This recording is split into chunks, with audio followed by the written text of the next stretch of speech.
My name is Michelle Gardner. I am 29 years old.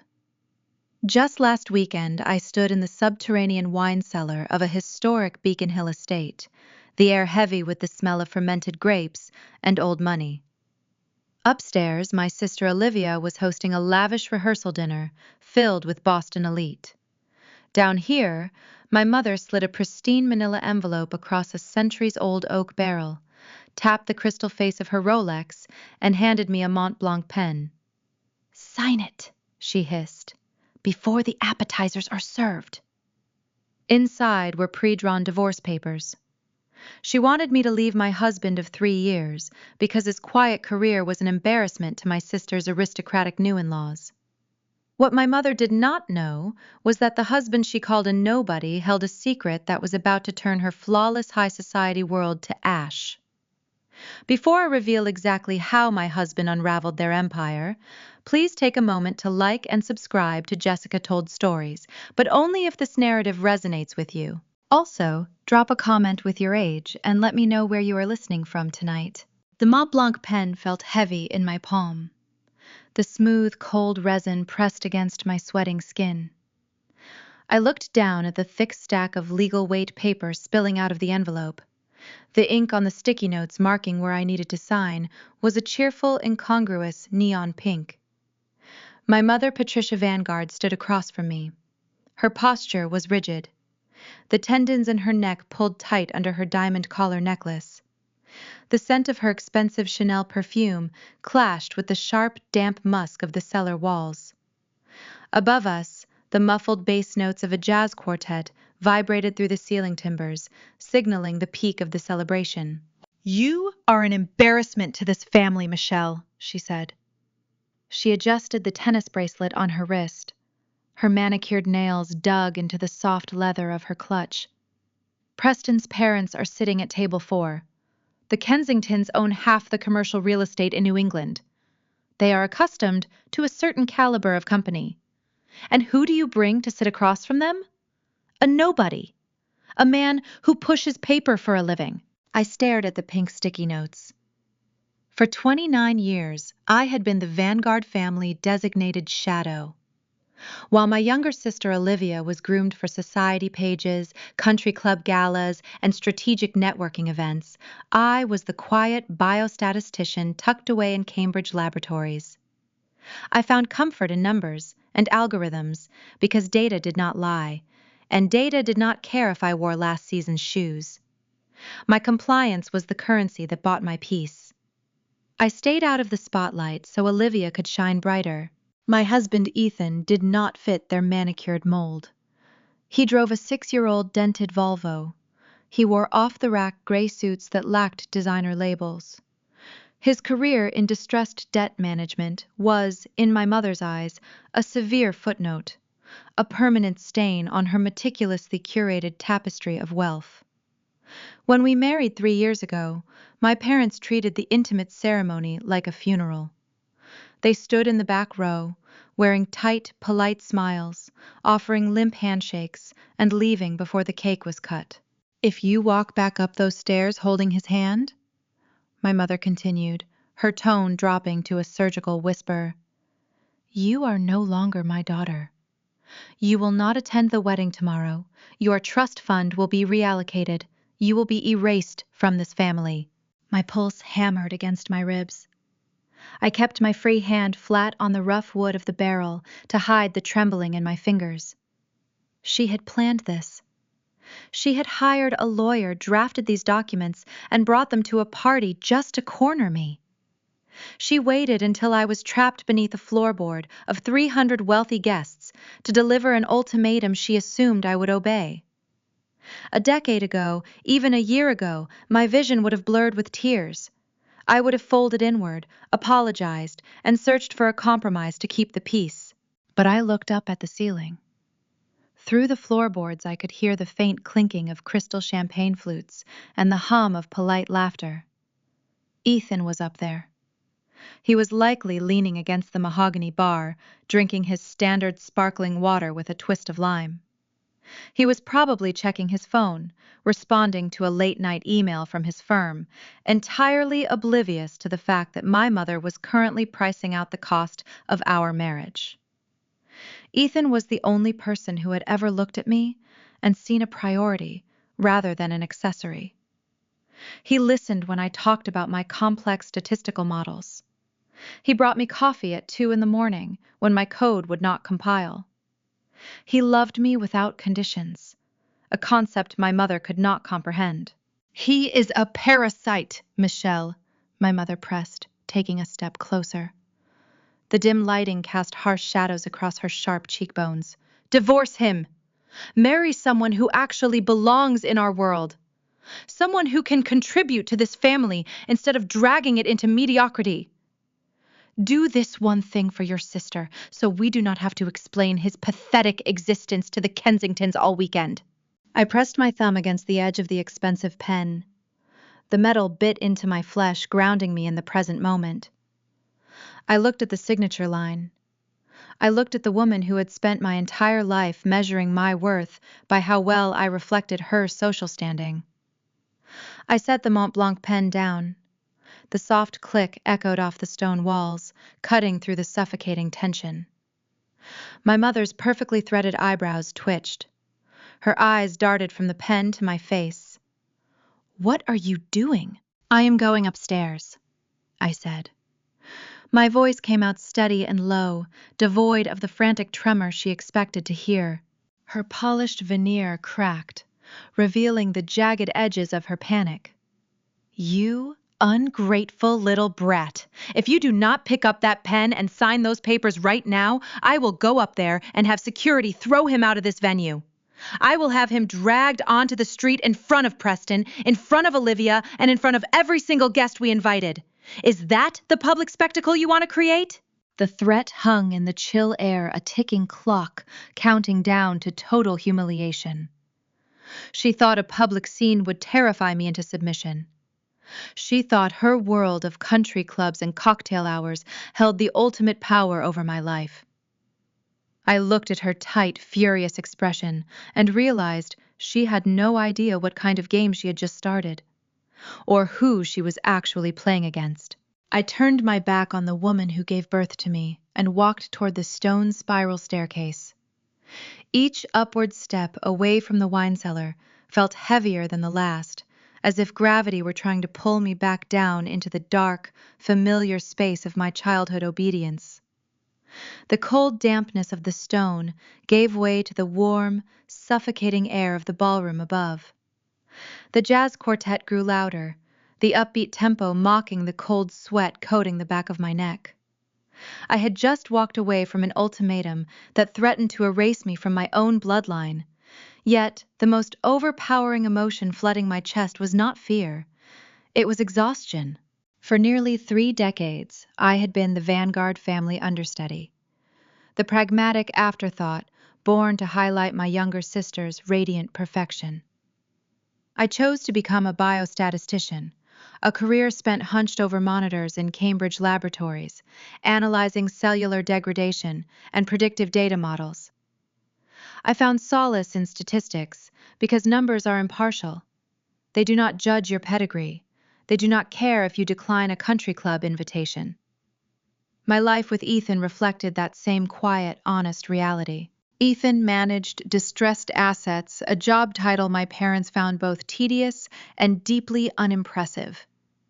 We lived in a modest third-floor walk-up in Cambridge. He drove a dented 6-year-old Volvo that smelled faintly of old coffee and cedar. He wore unbranded gray suits that he bought off the rack, prioritizing function over the tailored Italian silk my father considered mandatory for simple dignity. Our favorite evenings consisted of eating pad thai from cardboard takeout boxes while sitting cross-legged on our faded living room rug, discussing our days. It was a life built on mutual respect, steady affection, and genuine partnership. It was a sharp, unyielding contrast to the Beacon Hill opulence I had escaped. Growing up a Vanguard meant living inside a performative theater where every action was calculated for social leverage. Olivia was the undisputed star of that production. She was groomed for the society pages sculpted to marry into a dynasty like the Kensingtons. Whenever I achieved a milestone, a published research paper, a promotion, a grant, it was quickly brushed aside to make room for Olivia's latest charity gala or designer acquisition. Over the years, the constant subtle dismissals worked their way into my psychology. I internalized the corrosive belief that I was the lesser daughter, a supportive pillar meant only to prop up Olivia's golden image.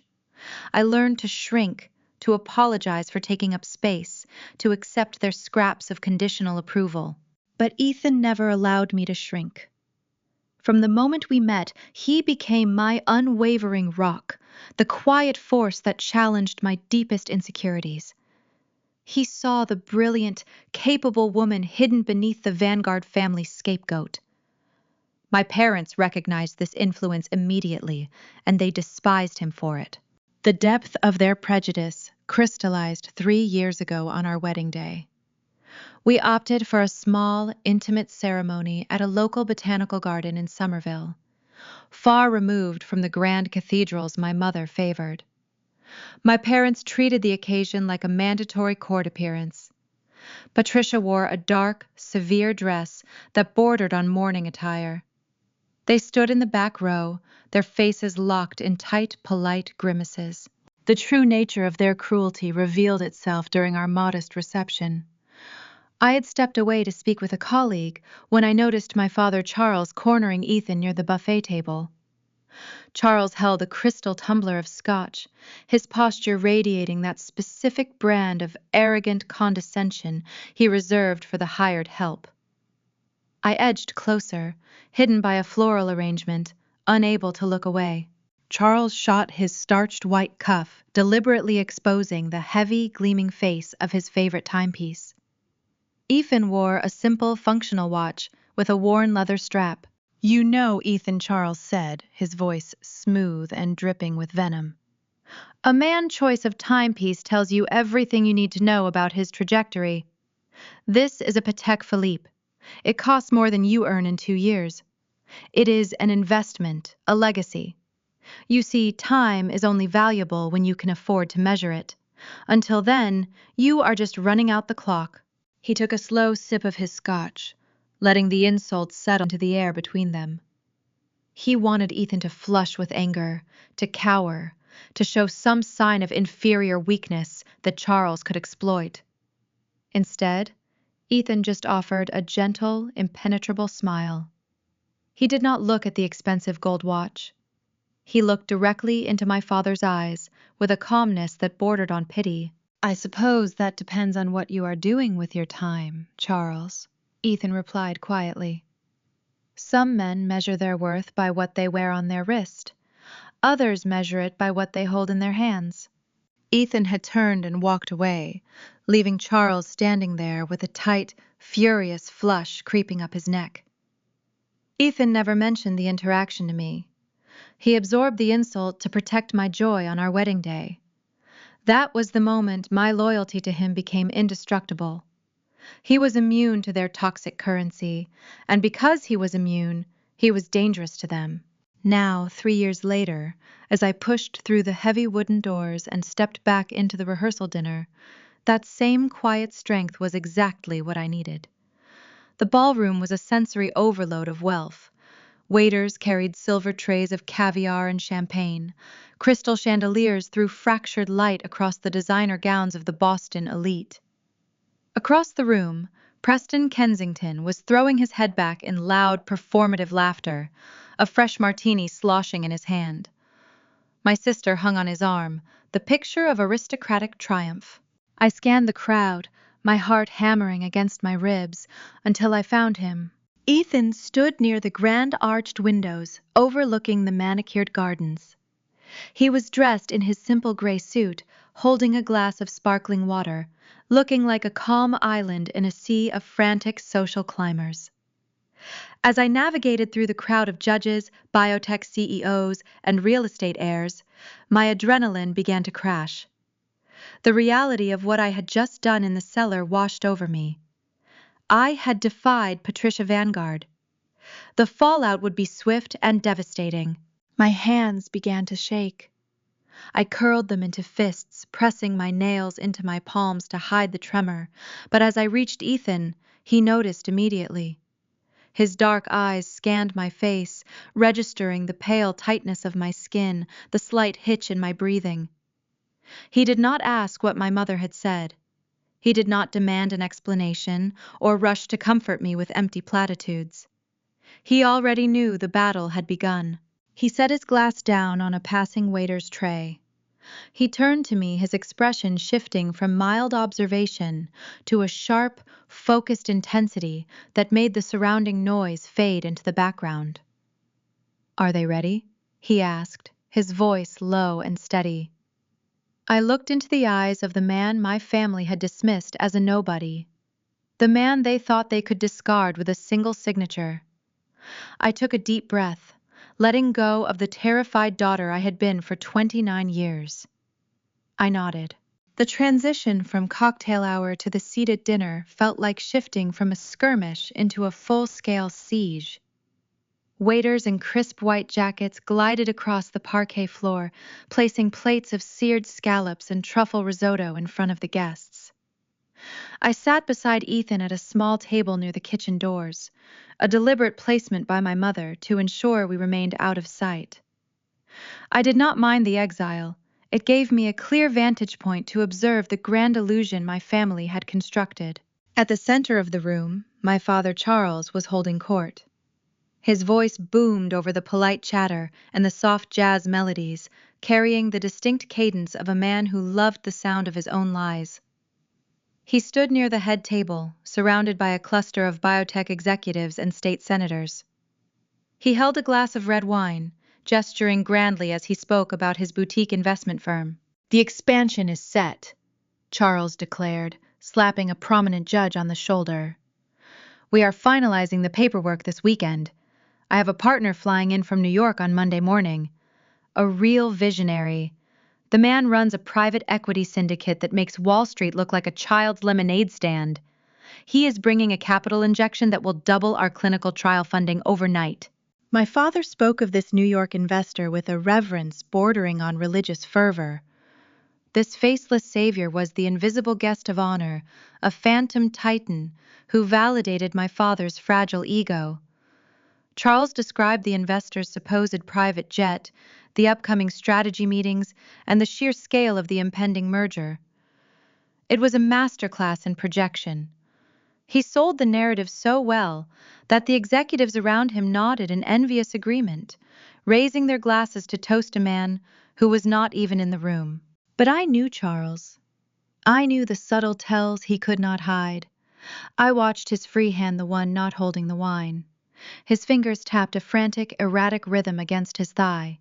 His eyes darted constantly toward the entrance, scanning the crowd, not with the confidence of a king, but with the paranoia of a hunted animal. Every time his phone vibrated in his tuxedo pocket, a muscle in his jaw twitched. The facade cracked just a fraction when he noticed me watching him. His smile tightened. He excused himself from the group of admirers and marched directly toward our exiled table in the corner. He signaled a sommelier who scurried over carrying a dusty bottle cradled in a white linen napkin. Charles stopped in front of Ethan. He did not look at me. Patricia had clearly updated him on my refusal in the wine cellar, and they were enacting their punishment of social isolation. "I thought I should educate your palate," Ethan Charles said, his voice dripping with synthetic generosity. He snapped his fingers, and the sommelier poured a measure of the dark ruby liquid into Ethan's glass. "This is a 1996 Bordeaux, $500 a bottle.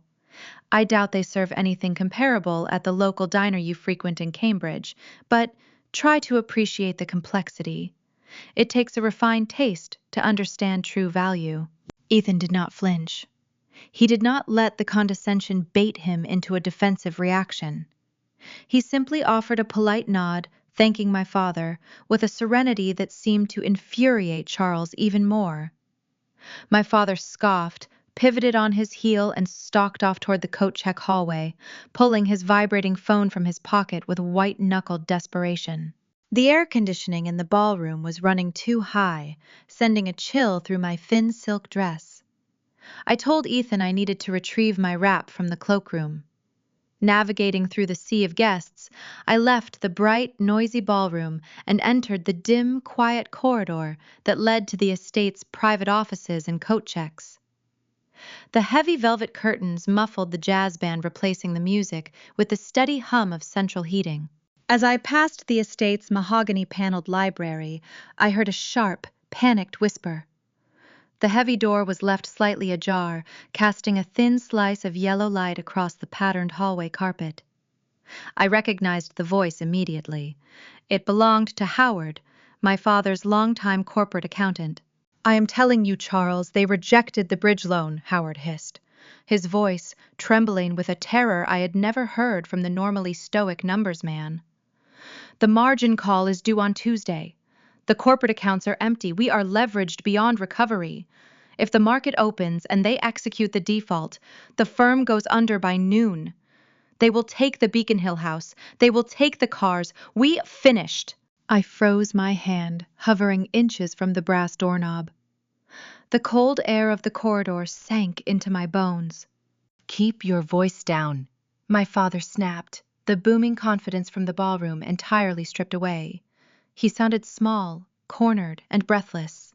"You just need to stall them. Buy me 48 hours. Once Olivia marries Preston tomorrow, everything changes. The Kensingtons have promised a joint venture. Preston's father is opening his Rolodex for us. The optics of this marriage will secure the credit extension we need to survive until the New York guy signs the papers on Monday." But Charles Howard pleaded the New York guy is an institutional ghost. "We do not even know who sits on the board of that firm. You are placing the survival of your entire life on a faceless entity and using a wedding to fake your liquidity. If the Kensingtons look at our actual ledgers, they will cancel the ceremony." "They are not going to look at the ledgers," Charles snarled, the sound of glass shattering against the fireplace echoing from inside the room. "They only care about the pedigree. Just fix the numbers, Howard. I am not losing everything I have built." I backed away from the door, my heart hammering a rapid rhythm against my ribs. The hallway spun.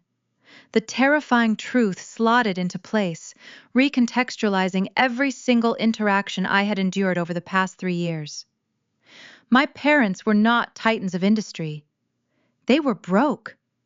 They were drowning in a suffocating ocean of leveraged debt, burning through phantom capital to fund Patricia's galas and this extravagant, fraudulent wedding.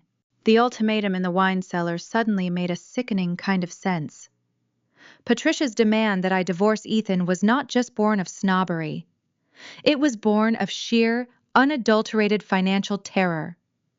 They were walking a microscopic tightrope over total ruin. They needed the Kensington real estate fortune to bail them out, and Ethan's modest background threatened the fragile illusion of elite wealth they were trying to project.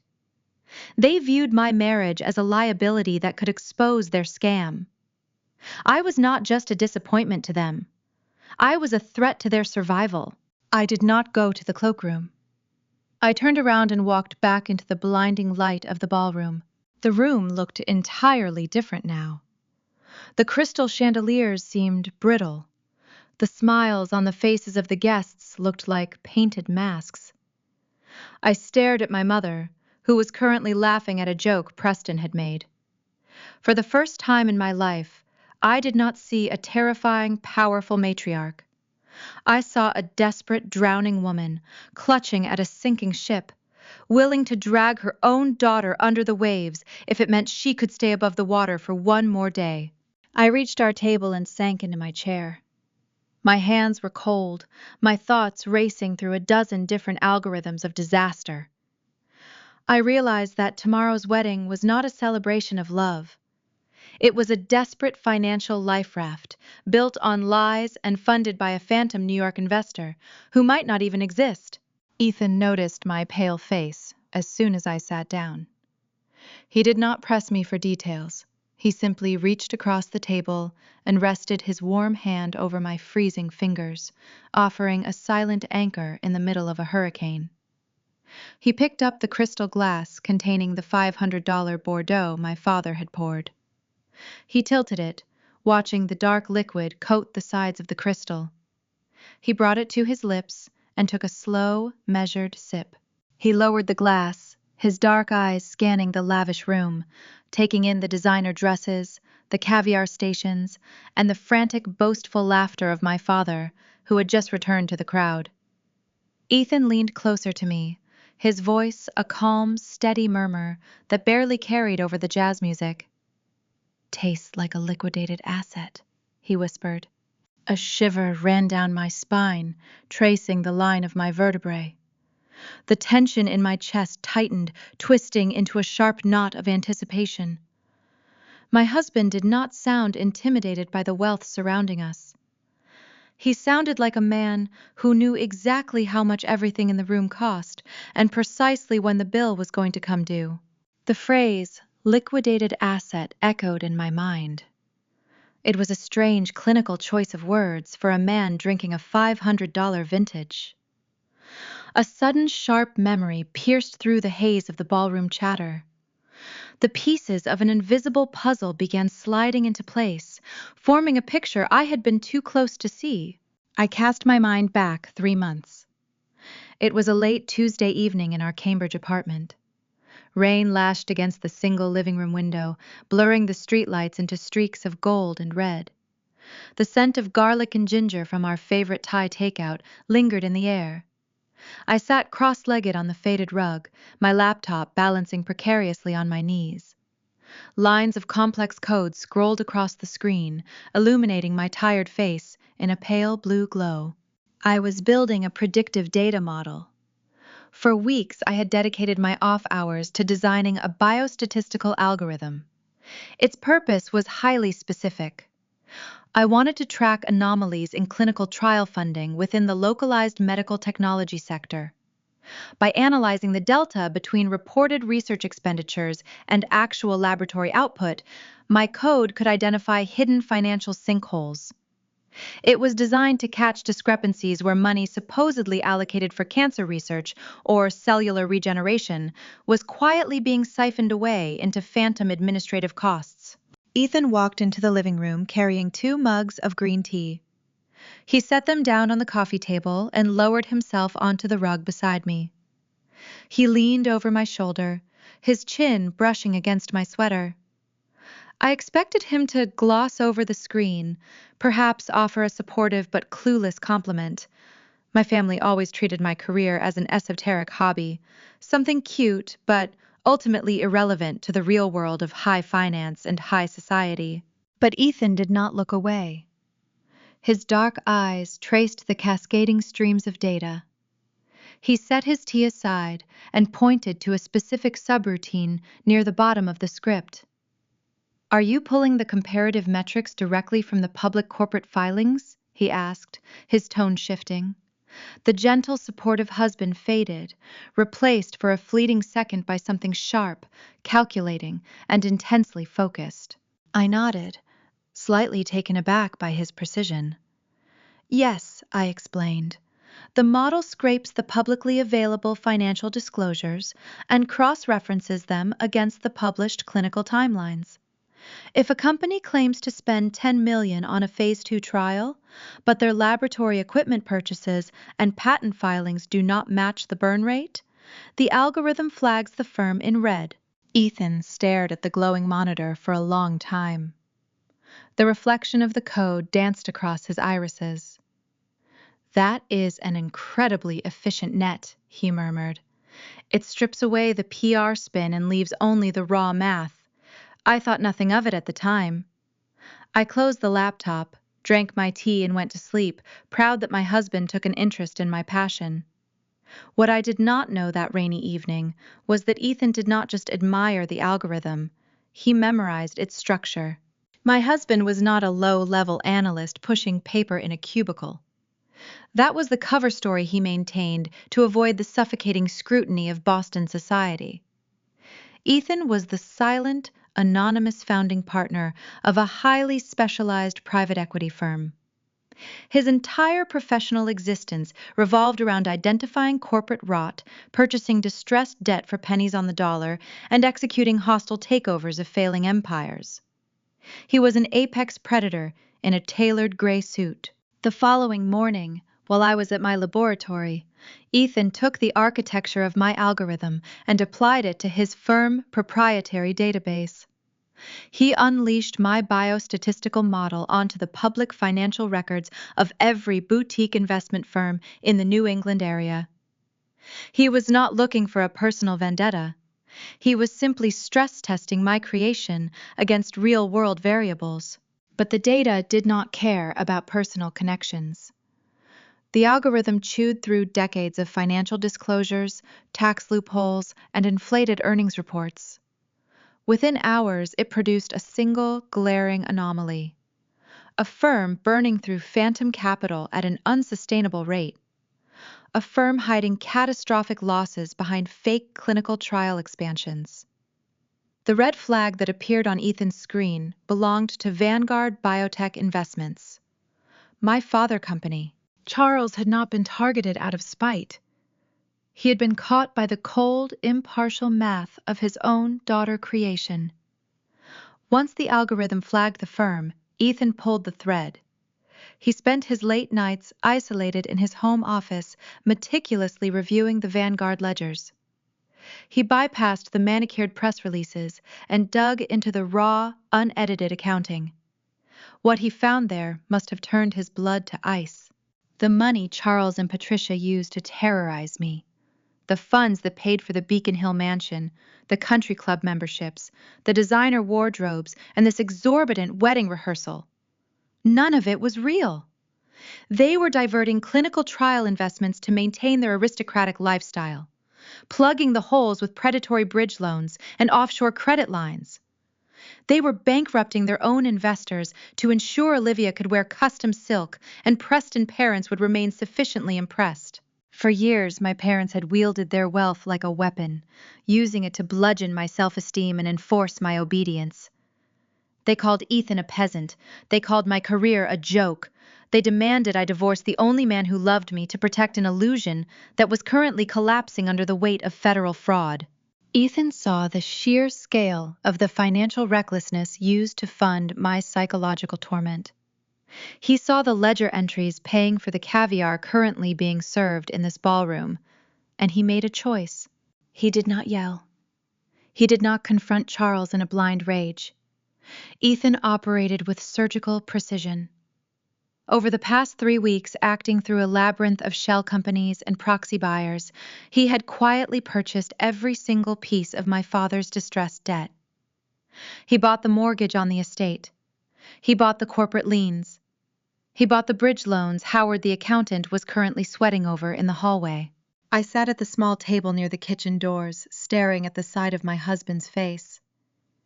The jazz band played a lively tune, masking the deafening realization echoing in my skull. I was the unintentional architect of my family ruin. My late-night coding sessions had forged the exact weapon Ethan needed to dismantle the Vanguard empire. We were not victims hiding in the corner of this ballroom. We were holding the detonator. Ethan turned his head and met my gaze. He offered that same gentle, impenetrable smile he had given my father 3 years ago.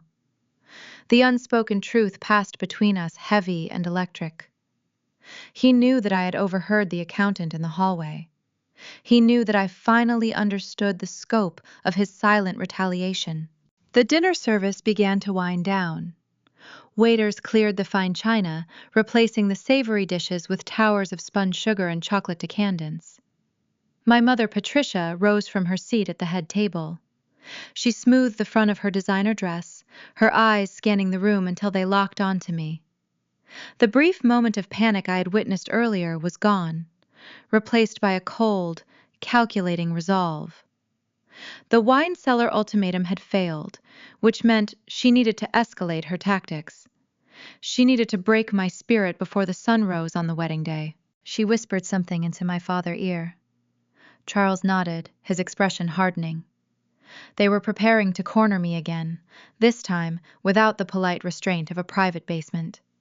They were going to strip away my career, my reputation, and my future, all to protect a throne made of paper and lies.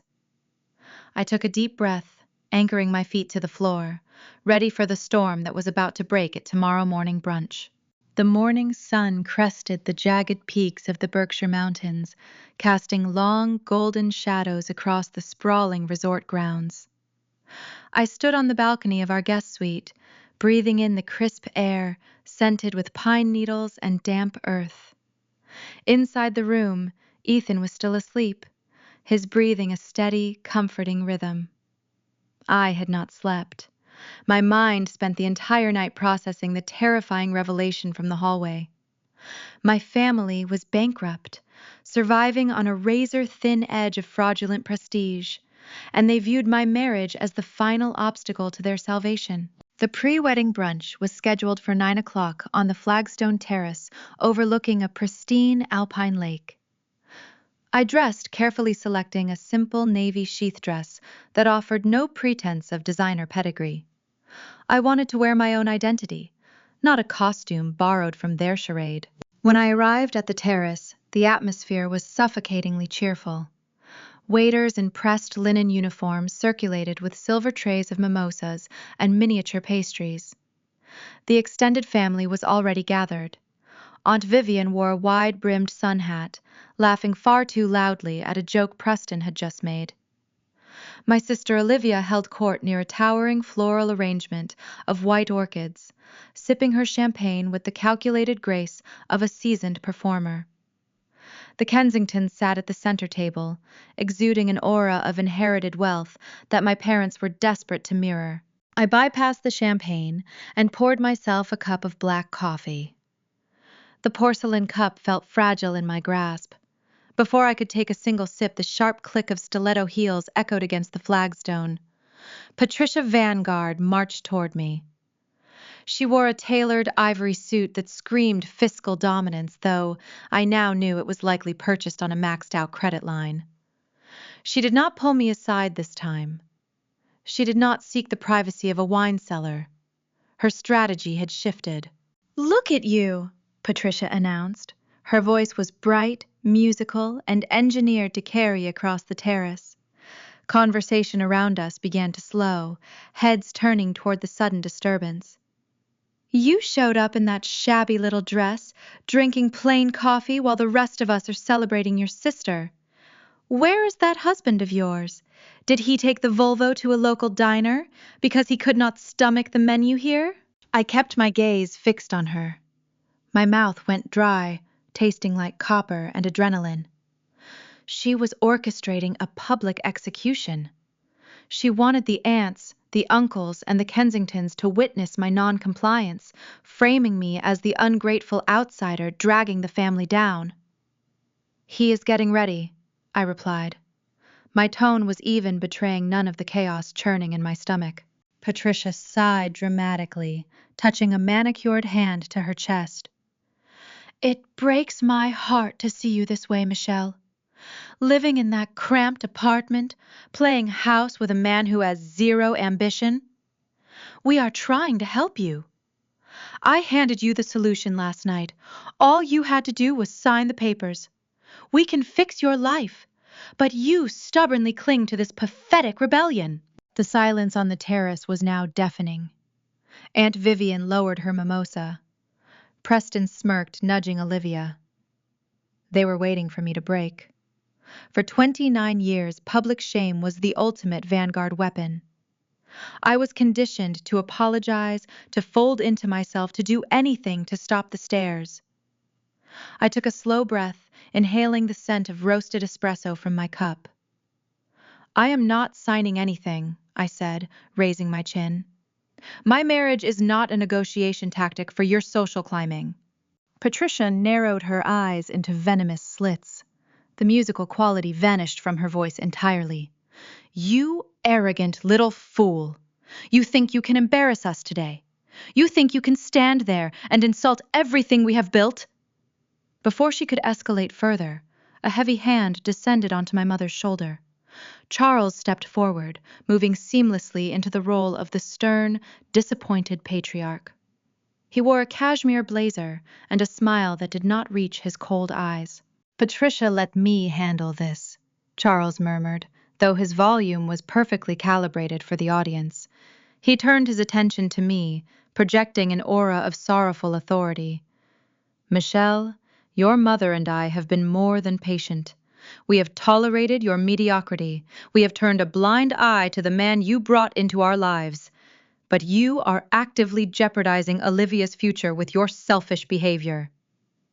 "I am just standing here drinking coffee, Charles," I replied, refusing to call him Dad. Charles dropped the paternal act. His expression hardened into a ruthless mask. He leaned in close, ensuring his next words were meant only for my ears, slipping beneath the polite hum of the gathering. "You think you are so independent because you have a job in a laboratory," Charles whispered, his breath smelling of expensive mints and stale coffee. "You think those algorithms you write give you a shield. You seem to forget who I am. I sit on the advisory board of 3 major medical technology firms in Boston. I play golf with the venture capitalists who fund your entire department." My heart skipped a painful beat. The threat was shifting from social exile to professional annihilation. "If you do not leave this resort right now, go back to Cambridge and file those divorce papers by Monday morning. I will make a few phone calls," Charles continued, his voice a lethal hiss. "I will tell the review boards that your predictive data models are flawed. I will flag your research as fraudulent. I will blacklist you across the entire Massachusetts biotech industry. You will never publish a peer-reviewed paper. You will never secure another grant. You will be blackballed from every laboratory on the East Coast. I will erase your career overnight." The physical toll of his words hit me like a blunt instrument. My vision swam. The air vanished from my lungs. My career was my sanctuary. It was the only thing I had built with my own hands, the only identity I possessed outside the Vanguard's shadow. To have him weaponize his unearned influence to destroy my life work was a cruelty I had not fully anticipated. He saw the terror flash in my eyes. A smug, victorious grin pulled at the corners of his mouth. He thought he had won. He thought he had found the exact pressure point required to shatter my spine. But as I looked at his arrogant face, the memory of his panicked whisper in the hallway flooded my mind. He was broke. His influence was a mirage, funded by debt. I gripped the porcelain cup so tightly my knuckles turned white. I swallowed the lump of fear lodged in my throat. "Who holds the debt?" Charles, I asked. The question hung in the air, sharp and incongruous. "What are you talking about?" he snapped, his smug grin faltering for a fraction of a second. "The bridge loans," I pressed, keeping my voice terrifyingly calm. "The offshore credit lines keeping your firm afloat? Who actually owns your company right now?" Charles scoffed an ugly, dismissive sound. He adjusted his silk pocket square, projecting supreme annoyance. "You have no idea how high finance works, Michelle. My capital is secured. The primary facility was transferred to a faceless institutional predator called Blackwood Capital, a subsidiary of the New York investor I am meeting on Monday. It is a temporary restructuring move. Not that you could possibly comprehend the mechanics of private equity." He said the name with utter dismissal. Blackwood Capital. To him, it was just a corporate entity, an abstract hurdle he planned to outsmart. He had no idea that the predator was already inside the house. I stared at him, absorbing the monumental arrogance that blinded him to his own destruction. "You are right," I whispered, my voice trembling, though not from fear. "I do not understand your brand of finance." I turned my back on him. I turned my back on Patricia, who was glaring daggers into my spine. I walked away from the terrace, leaving my untouched coffee on a stone pillar. My legs felt weak, my knees shaking with every step, as the sheer magnitude of Charles's threat reverberated through my chest. He was willing to destroy my entire existence to save himself. I navigated the labyrinthine corridors of the resort, my breath coming in shallow gasps. I needed to find Ethan. I pushed through the heavy glass doors leading to the botanical gardens. The morning dew soaked through my shoes, but I did not care. I spotted him, sitting on a wrought iron bench near a weeping willow, typing rhythmically on his encrypted tablet. The morning light caught the silver threads in his dark hair. He looked serene, an immovable mountain amidst my familial hurricane. I rushed toward him, the panic finally breaking through my carefully maintained composure. The threat of the industry blacklist consumed my thoughts. I needed to tell him what Charles had just promised to do. I needed my husband to know that the war had escalated far beyond a simple divorce demand. I practically ran through the manicured hedges of the botanical garden. The damp morning dew soaked the hem of my navy dress, chilling my bare legs. But the physical discomfort was a distant static beneath the roaring panic in my skull. My father had just promised to obliterate my entire professional existence. He was going to weaponize his board seats to blacklist me from the Massachusetts biotech industry. My research, my grants, my identity, everything I had built outside the suffocating shadow of the Vanguard family was about to be erased simply because I refused to surrender my husband. I found Ethan sitting on a wrought iron bench beneath the sweeping branches of an ancient weeping willow. He looked so incredibly out of place amidst the resort-orchestrated perfection. He wore his tailored gray trousers and a crisp white shirt with the sleeves rolled up to his forearms, typing methodically on his encrypted tablet. The morning sunlight filtered through the green canopy, catching the silver threads in his dark hair. He was an anchor of serenity in my storm. When he heard my rapid footsteps crunching against the gravel path, he looked up. His fingers stilled on the screen. He saw the color drained from my face, the rigid terror in my shoulders, and the way my hands shook as I closed the distance between us. He stood immediately, setting the tablet on the bench. He did not ask what was wrong. He closed the gap and pulled me into his chest. The familiar scent of cedar and clean linen wrapped around me, a stark contrast to the sterile, expensive perfumes choking the terrace. I gripped the fabric of his shirt, burying my face against his collarbone, fighting the urge to collapse. "Charles is going to destroy my career," I whispered, my voice fracturing into a jagged rasp. I pulled back just enough to look into his dark eyes. He cornered me on the terrace. He said if I do not file the divorce papers by Monday, he will call the venture capitalists who fund my laboratory. He threatened to flag my predictive models as fraudulent data. He is going to have me blackballed from every research facility on the East Coast. I expected Ethan to react with outrage. I expected him to pull me close again to offer soothing reassurances, to tell me we would hire lawyers and fight the slander. I expected the gentle, unassuming man who ate pad thai on our living room floor to comfort his terrified wife. Instead, the warmth drained from his expression, replaced by something glacial, calculated, and terrifyingly precise. The soft lines of his face hardened into the visage of a predator who had just watched his prey step willingly into a steel trap. A slow, chilling smile spread across his lips. It was a smile devoid of humor, sharp as shattered glass. "He is going to blacklist your algorithms," Ethan asked, his voice dropping an octave, carrying a lethal softness. "He wants to discredit the exact data model that caught his offshore embezzlement." I blinked, the panic momentarily stalling as confusion took root. "What are you talking about?" Ethan reached down and picked up his tablet. He unlocked the screen with a biometric scan and turned the device toward me. The display showed a dizzying array of financial spreadsheets, red-line corporate restructuring documents, and a complex web of subsidiary holding companies. At the very top of the hierarchy was a logo I did not recognize, a sleek, geometric crest with the words Vanguard Apex Equity. Look closely, Michelle Ethan instructed, tracing a line down the screen with his index finger. I forced my eyes to focus on the cascading data. Beneath the primary crest were several subsidiary branches. One specific name jumped out at me, glowing in harsh white text against the dark interface. Blackwood Capital. My breath caught in my throat. The name echoed the arrogant dismissal my father had tossed at me mere minutes ago on the terrace. Charles had called them a faceless institutional predator.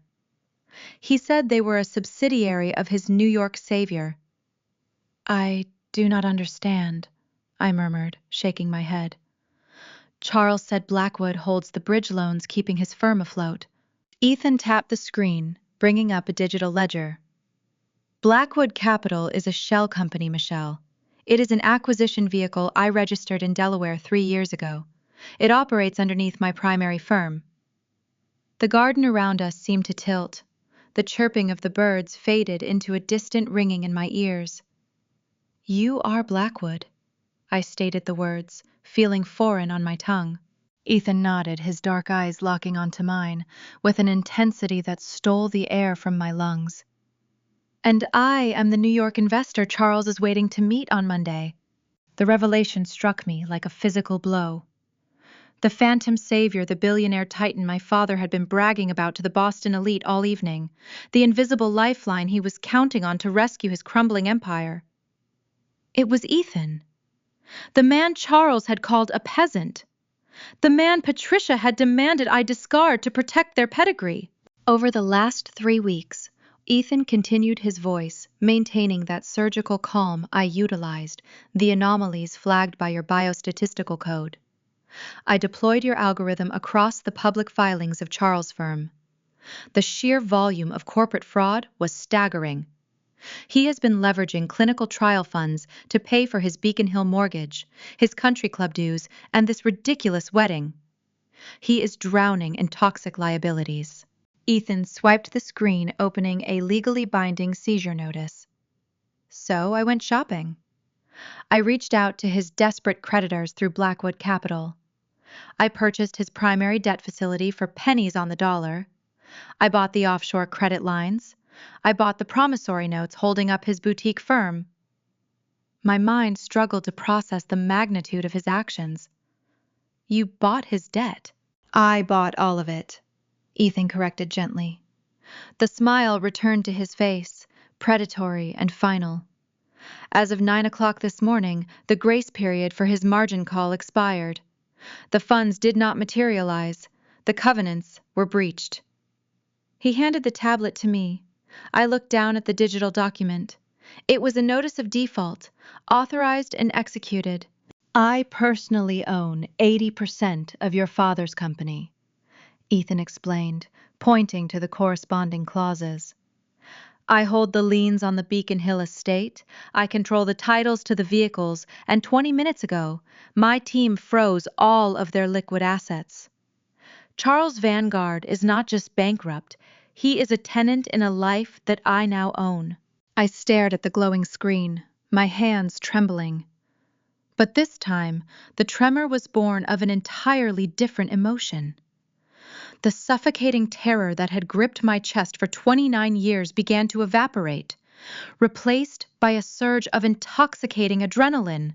My parents had built their entire identity on the illusion of power. They used their perceived wealth to shrink me, to humiliate my husband, to force my compliance through threats of professional and social annihilation. They thought they held the ultimate leverage. They thought I was a helpless scapegoat trapped in their gilded cage. They had no idea they had handed the keys to the executioner. You own them, I whispered, looking up from the tablet. We own them, Ethan corrected, lacing his fingers through mine. His grip was warm and grounding.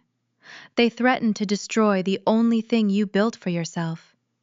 They thought they could erase your career to protect their lies. But your code is what exposed them, Michelle. You handed me the blueprint.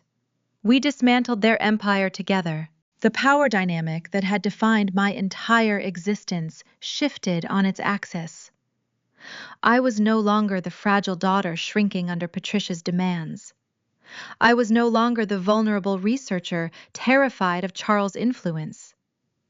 My husband and I were holding a financial detonator, and the people who had tortured me were standing blindly at ground zero. I looked past Ethan through the weeping willow branches toward the sprawling resort where my family was currently sipping mimosas and celebrating their counterfeit supremacy. My sister was preparing to marry a man based on a mutual financial con. My father was bragging about a savior who was actually his grim reaper. My mother was planning my social execution, entirely unaware that the guillotine was already hovering above her own neck. "What happens now?" I asked, the edges of my voice hardening into a steel I did not know I possessed. Ethan took the tablet from my hands and slid it into the interior pocket of his tailored jacket. "Now," he said softly, offering his arm to me, "we go to a wedding, and we let them seal their own fate." I took his arm, my posture straightening. The chill of the morning air felt refreshing against my skin. The terror was gone. For the first time in my life, I was looking forward to a family gathering. We turned away from the quiet sanctuary of the garden and began the walk back toward the grand resort, ready to watch the Vanguard illusion shatter in real time. The gravel crunched beneath my shoes as Ethan and I walked back toward the main resort building. The sun was climbing higher, burning the morning mist off the alpine lake, casting the world in a bright, unforgiving light. I carried a loaded weapon in my mind. The knowledge of Ethan's financial takeover felt heavy, a tangible weight pressing against my ribs. Yet, decades of psychological conditioning do not vanish in 10 minutes. As we approached the grand entrance, the ghost of the obedient daughter pulled at my sleeves. A deep, ingrained instinct urged me to fix things, to appease my parents, to absorb their cruelty so the family portrait could remain pristine. Ethan squeezed my hand, a silent reminder of the reality we now controlled. Before we let their fraudulent empire detonate, I owed my own conscience one final test. I needed to offer them a last opportunity to choose me over their desperate facade. I left Ethan in the lobby and made my way to the bridal suite. I pushed open the heavy oak doors and stepped into a hurricane of manufactured panic. The air inside the sprawling room was thick with the suffocating scent of hairspray, expensive white lilies, and raw anxiety. 3 makeup artists fluttered around the space, holding styling tools like surgical instruments. Empty champagne flutes littered the mahogany side tables, leaving sticky rings on the polished wood. At the center of this chaotic theater sat my sister Olivia. She perched on a velvet stool, scrutinizing her reflection in an ornate gilded mirror. Her blonde hair was pinned into a complex architectural structure, her face painted into a flawless mask of aristocratic indifference. I stood near the threshold, my simple navy dress a dark stain against the room's pastel aesthetic. Olivia caught my reflection in the glass, her pristine smile flattened into a hard, judgmental line. She waved a manicured hand, dismissing the stylists who immediately scurried toward the corners of the suite, eager to escape the impending familial crossfire. "Michelle? Why are you wearing that?" Olivia demanded, her voice tight with exasperation. She did not turn around, choosing to address my reflection instead of my actual presence. "You look like you bought that off a clearance rack. It is depressing." I kept my posture relaxed, folding my hands in front of me. "It is what I brought," I replied, keeping my tone neutral. She stood up, wrapping a silk robe tighter around her waist, her movements sharp and agitated. "You are ruining my aesthetic, Michelle. You are radiating this exhausting pedestrian energy. It is dragging the entire mood down. I have professional photographers arriving in 20 minutes to shoot the bridal party portraits.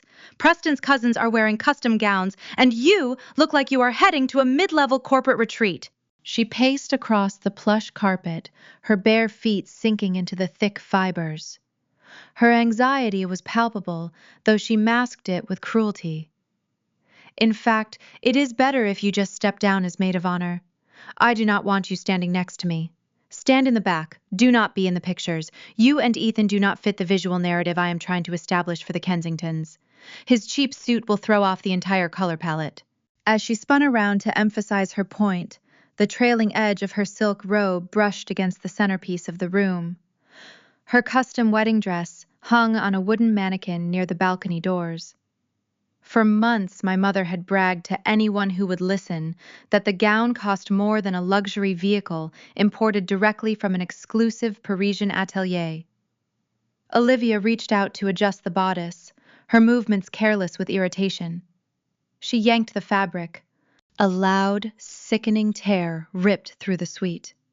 A jagged gash opened along the delicate hem, catching on a loose nail protruding from an antique chair next to the mannequin. Olivia shrieked, dropping to her knees on the carpet. The stylists gasped in unison, hands flying to their mouths. I stared at the ruined fabric.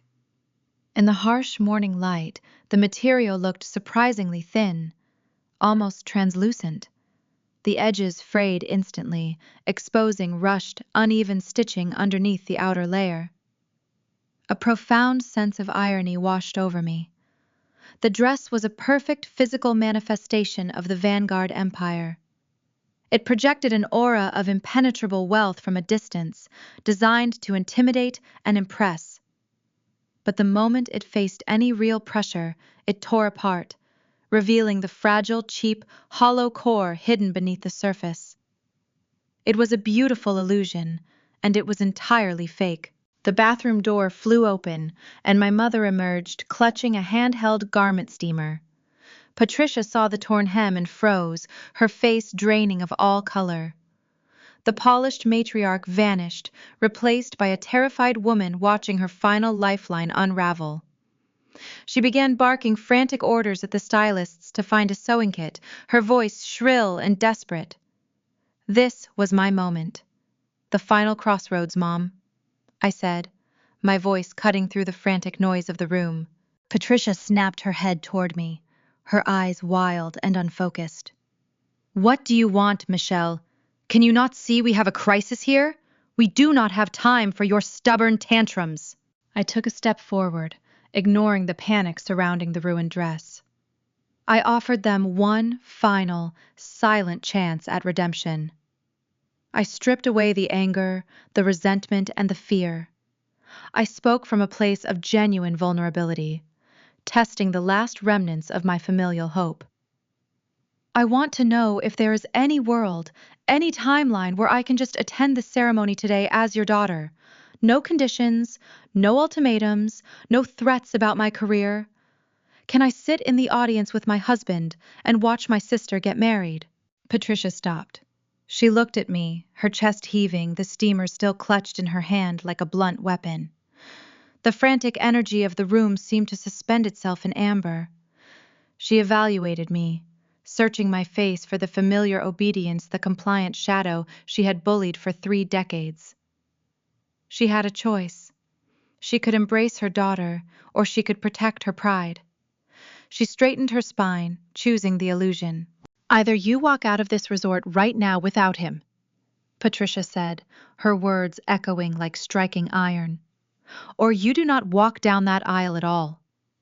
I meant what I said on the terrace. You divorce him, or you are no longer part of this family. I will not have that parasite infect this milestone. Make your choice. Something fundamental shifted inside my chest. The heavy, invisible chains of guilt and obligation that had anchored me to these people for 29 years finally snapped. The sound was a loud, resonant crack in my own mind. I realized, with crystal clarity, the truth that love without respect is just manipulation. They did not love me. They loved my compliance. They loved the version of me that served their ego, absorbed their abuse, and protected their lies. I looked at my mother standing amidst the ruins of a cheap silk dress, clutching a steamer, while her financial world burned around her. I felt no anger. I felt no sorrow. I felt only a profound, liberating emptiness. The fear that had dictated my life was gone, replaced by a cool, unshakable peace. "Okay," I said. Patricia blinked, confused by my mild, unbothered tone. "Okay what?" she demanded, her grip tightening on the steamer. "Okay," I repeated, offering a small, serene smile. "Enjoy the wedding." I turned on my heel and walked out of the suite. I did not yell. I did not slam the door. I closed it gently behind me until the latch clicked into place. The quiet nature of my exit unnerved my mother far more than a screaming match ever could. She had spent her life fighting dramatic wars of social dominance, and she did not know how to fight a ghost who simply walked away. As I walked down the carpeted hallway toward the resort lawns, the board was set. The ceremony was about to begin. I was walking back to the only family that mattered, my husband, while the golden groom waited near the altar, harboring a devastating secret of his own. The crisp mountain air carried the scent of freshly cut grass and expensive floral arrangements. I stepped out onto the sprawling stone terrace, gazing down at the resort lawns, where my sister's wedding ceremony was about to commence. 300 white wooden folding chairs sat in perfect symmetrical rows, facing a serene alpine lake. A string quartet occupied a small gazebo near the water, playing a soft classical melody that drifted over the gathering crowd. Boston society was out in full force. State senators, biotech executives, and real estate developers mingled on the manicured turf, holding champagne flutes and comparing summer homes. It was a breathtaking display of curated prestige. I descended the stone steps, feeling an unfamiliar lightness in my chest. For the first time in my life, I was not terrified of the people in this crowd. I knew their currency, and I knew my family possessed none of it. I scanned the sea of pastel silk dresses and navy suits looking for my husband. I found Ethan standing in the very back row, lingering in the cool shade of a towering oak tree. He looked remarkably relaxed, a quiet observer hidden on the fringe of the spectacle. But he was not alone. Preston Kensington, the aristocratic groom, stood inches from Ethan. The sight was jarring. Preston was a man who supposedly spent his summers sailing in the Hamptons and his winters skiing in Gstaad. He was the heir to a legendary commercial property dynasty, a golden boy who usually carried himself with a smug, untouchable arrogance. During the few family dinners I was forced to attend, Preston had always looked down his nose at Ethan, treating my husband like a mild, unfortunate inconvenience. But as I watched them from a distance, the dynamic was entirely inverted. Preston did not look like an unbothered aristocrat. He looked frantic. Even from 50 feet away, I could see the sheen of sweat coating the groom's forehead. His tailored tuxedo seemed too tight across his shoulders. He shifted his weight from foot to foot, gesturing rapidly with his hands, leaning far too close into Ethan's personal space. Ethan stood perfectly still, his hands resting casually in his pockets, offering a mild, impenetrable smile. My phone vibrated in my purse. I pulled the device out and glanced at the screen. A text from Ethan illuminated the glass. "Your future brother-in-law is trying to sell me a crypto scam. Come sit." I blinked, reading the sentence twice to ensure my eyes were not deceiving me. A bubble of disbelieving laughter caught in my throat. I slipped the phone back into my bag and walked toward the oak tree, navigating the final stream of arriving guests. An usher in a vest tried to intercept me holding a clipboard and gesturing frantically toward the front row, reserved for the immediate Vanguard family. I ignored him, bypassing the velvet rope and sliding into the wooden chair right next to my husband. Patricia turned her head from her front row seat, her eyes narrowing as she spotted me taking a place in the very back. I held her gaze for a brief second, offering nothing, until she angrily snapped her attention back to the altar. "What is going on?" I murmured, keeping my voice low beneath the swelling music of the string quartet. Ethan leaned closer, his shoulder brushing against mine. "Preston just pitched me a multi-level marketing scheme," Ethan whispered, a rare edge of genuine amusement coloring his tone. "He is pushing an offshore digital token called Nexus Coin. He cornered me under this tree and gave me a desperate 5-minute presentation about residual downstream income." I stared at Ethan, trying to process the sheer absurdity of his words. Preston Kensington is running a pyramid scheme. "He wanted a $10,000 buy-in," Ethan continued, his dark eyes tracking the groom who was now jogging toward the staging area, wiping his brow with a silk handkerchief. "He told me it was a rare ground floor opportunity. He said he took pity on my modest financial situation and wanted to help a guy like me generate some real capital. $10,000. The heir to a supposed real estate empire was begging the man my family deemed a nobody for a $10,000 lifeline mere minutes before walking down the aisle." Ethan had feigned polite interest, utilizing his extensive background in distressed assets to ask a few probing surgical questions. He asked Preston about the liquidity pools, the blockchain ledgers, and the regulatory oversight of the offshore accounts. The simple inquiries acted like a needle popping a fragile balloon. Preston had stuttered his manic sales pitch unraveling, his unearned confidence dissolving into raw panic. The truth poured out through the cracks in the groom's desperate facade. The legendary Kensington Fortune was a ghost ship. Ethan explained that he recognized the specific offshore shell companies Preston accidentally name-dropped during his sweaty pitch. The Kensington assets were frozen locked in a brutal, decade-long international litigation battle over unpaid taxes and fraudulent holding corporations. The family possessed no liquid capital. They were thoroughly insolvent, surviving on a dwindling line of credit and the fading fumes of their historic last name. Preston was drowning in staggering personal debts, dodging creditors while wearing a rented designer tuxedo. The revelation hit me like a physical shockwave. The Preston paradox was suddenly exposed in all its pathetic glory. Preston was not marrying Olivia for love. He was not marrying her for her beauty or her charm. He was marrying my sister because he firmly believed Charles Vanguard was a wealthy biotech titan. Preston thought my father was going to clear his crushing obligations. He believed the Vanguard firm would provide the financial bailout his ruined family desperately required. Meanwhile, my father was forcing this lavish ceremony because he thought the Kensington real estate fortune was going to save his bankrupt investment firm. Both men were standing on the edge of a jagged cliff, reaching out to grab the other for balance, entirely unaware they were both in free fall. They were actively conning each other, locked in a parasitic cycle of fake wealth and mutual deception. It was a spectacular dual fraud, a marriage built entirely on the expectation of a non-existent rescue. "He needs my father to pay off his debts," I whispered, pressing my hand over my mouth to stifle a sudden sharp laugh. "And your father needs him to appease his creditors," Ethan replied smoothly. "They are merging 2 empty bank accounts."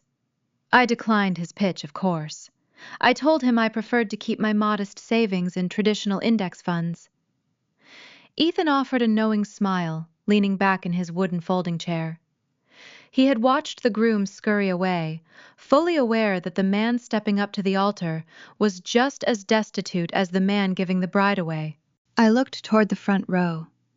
Charles was pacing near the floral archway, checking his bare wrist, having wisely left his Patek Philippe in the hotel safe. My father was puffing out his chest, greeting the arriving state senators with forced bravado, utterly oblivious to the fact that his wealthy savior was a desperate grifter pushing internet tokens under an oak tree. The sheer comedy of the tragedy was intoxicating. My parents had sacrificed my mental health, belittled my husband, and threatened my entire career, all to protect a mirage. They demanded I divorce a man who secretly owned their entire existence, just so my sister could marry a man who possessed nothing but liabilities. The ushers began politely asking the final guests to take their seats. The low hum of conversation faded as the string quartet transitioned into a slow, deliberate processional march. The trap was fully loaded. The actors were taking their places on the stage, ready to perform a script that was destined to end in ruins. Ethan reached over and laced his fingers through mine. His grip was steady and calm. We sat together in the back row, the silent architects of the impending reckoning, waiting for the theatrical display to begin. The string quartet shifted their tempo. The gentle, classical melody dissolved into the traditional wedding march, signaling the arrival of the bride. 300 guests rose to their feet in unison. The rustle of expensive silk and tailored wool filled the crisp mountain air. I remained seated in the back row next to my husband, watching the spectacle unfold through a lens of profound dramatic irony. The attendees were a curated collection of New England elite, biotech chief executive officers, local politicians, and venture capitalists turned their heads toward the rear of the lawn, expecting to witness the glorious union of two untouchable dynasties. They believed they were attending the social event of the season. Ethan and I knew they were actually witnessing a spectacularly elaborate bankruptcy hearing. At the head of the aisle, Olivia appeared. She looked ethereal, wrapped in the meticulously repaired imported gown, a fragile veil cascading over her blonde hair. She clutched a bouquet of rare white orchids, her face arranged in an expression of triumphant joy. She was stepping into what she believed was her salvation, entirely ignorant of the reality waiting for her at the altar. Beside her stood my father. Charles Vanguard puffed out his chest, attempting to project the formidable aura of an industry titan. He offered a practiced, charismatic smile to the crowd, nodding to a state senator and winking at a prominent judge as they began their slow progression down the white runner. He played the part of the wealthy patriarch flawlessly. For his entire life, Charles had treated optics as a religion. He always taught us that reality was malleable, but perception was permanent. He genuinely believed that if he looked rich enough, the universe would simply bend to accommodate his performance. But the universe was no longer taking his calls. Halfway down the aisle, a subtle change infected my father's demeanor. His stride hitched for a fraction of a second. His charismatic smile tightened into a rigid, painful grimace. He pulled his shoulders back, his jaw clenching so hard the muscles jumped beneath his skin. From 50 feet away, I could see the exact source of his distress. The fabric of his tailored tuxedo trousers twitched. His cell phone buried deep in his pocket began to vibrate. It was not a single polite notification. It was a relentless, frantic buzzing. The continuous tremor was visible even from the back row. I knew exactly who was trying to reach him. It was Howard, his terrified accountant calling from a panicked office in Boston. The grace period had ended. The margin calls had failed. At that exact moment, the financial architects at Ethan Firm were officially locking down the Vanguard corporate accounts. Every line of credit, every checking balance, and every offshore reserve was being frozen due to catastrophic covenant breaches. Charles was walking his golden daughter down the aisle, while his entire empire evaporated with every buzz against his thigh. He could not answer it. He could not stop the procession. He was trapped inside his own lavish production. I watched a bead of sweat trace a slow path down his temple. He gripped Olivia's arm tighter, forcing his legs to keep moving forward, while his phone delivered the silent, relentless countdown to his ruin. He refused to break character, even as the walls of his financial prison slammed shut around him. Ethan sat beside me, the orchestrator of the invisible chaos. He crossed one leg over the other, observing the procession with the detached interest of a theater critic. He did not gloat. He did not boast. He simply held my hand, his thumb tracing a slow, soothing circle against my knuckles.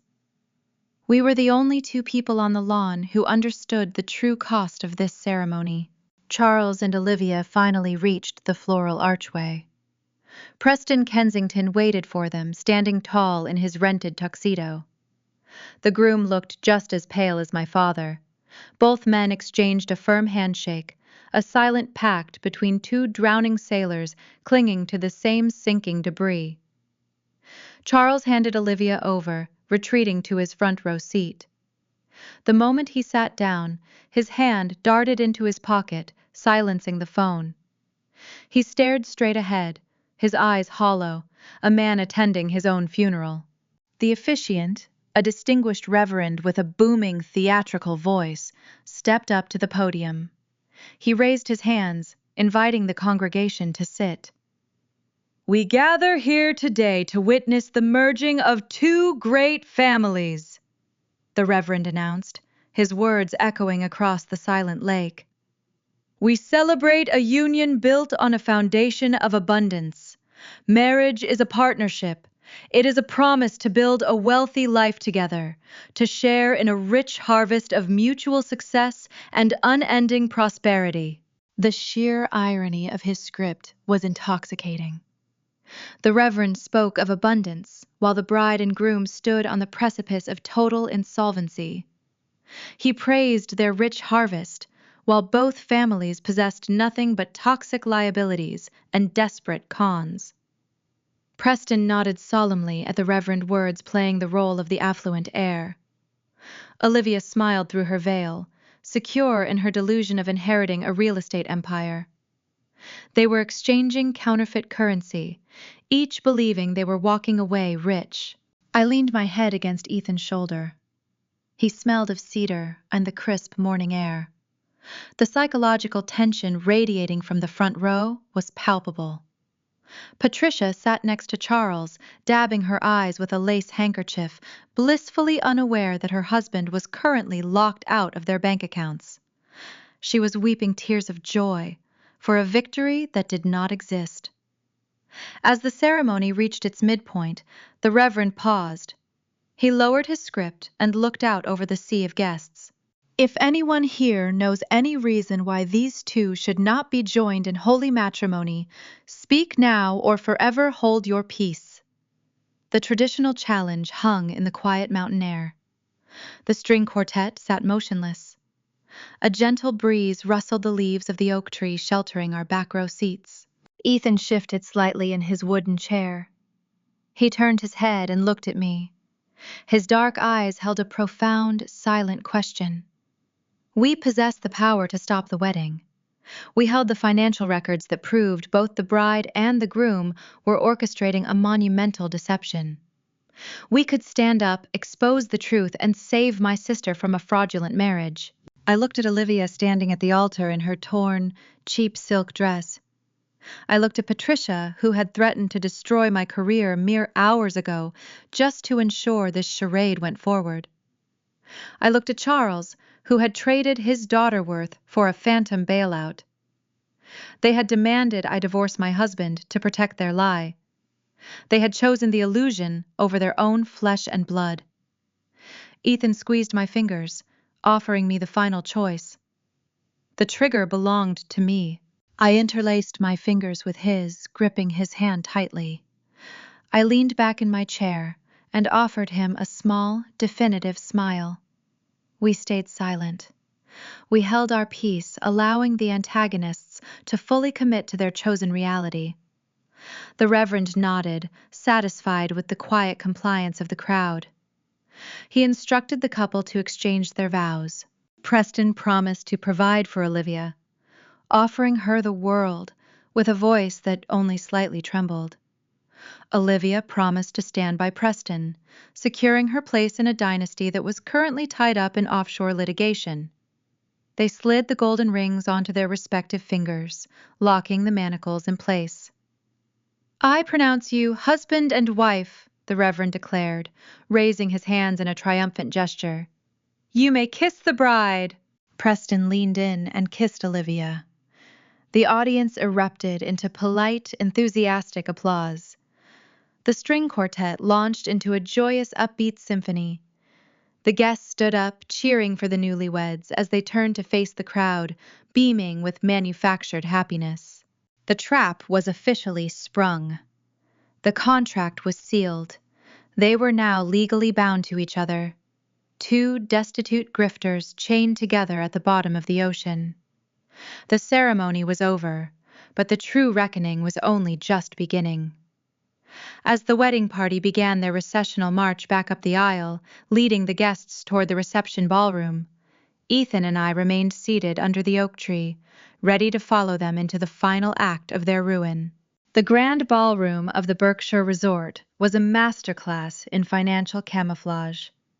Thousands of imported white orchids tumbled from the vaulted ceiling, catching the light of tiered crystal chandeliers.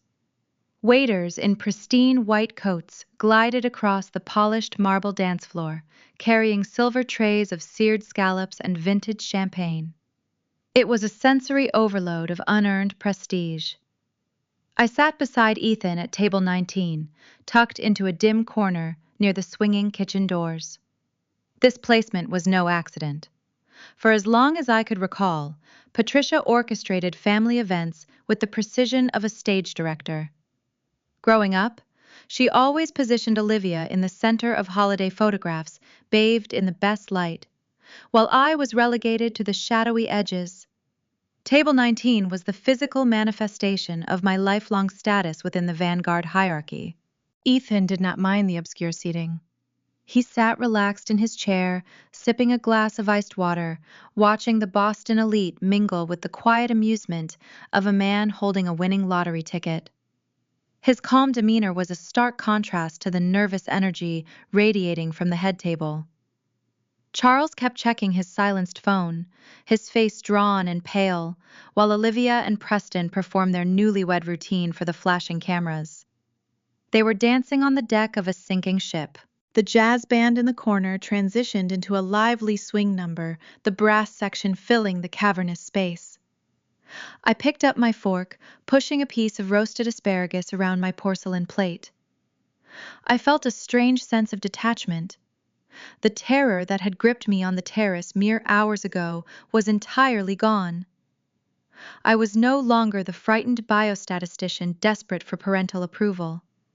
I was an observer, waiting for the inevitable collapse. Across the room, Patricia scanned the sea of guests.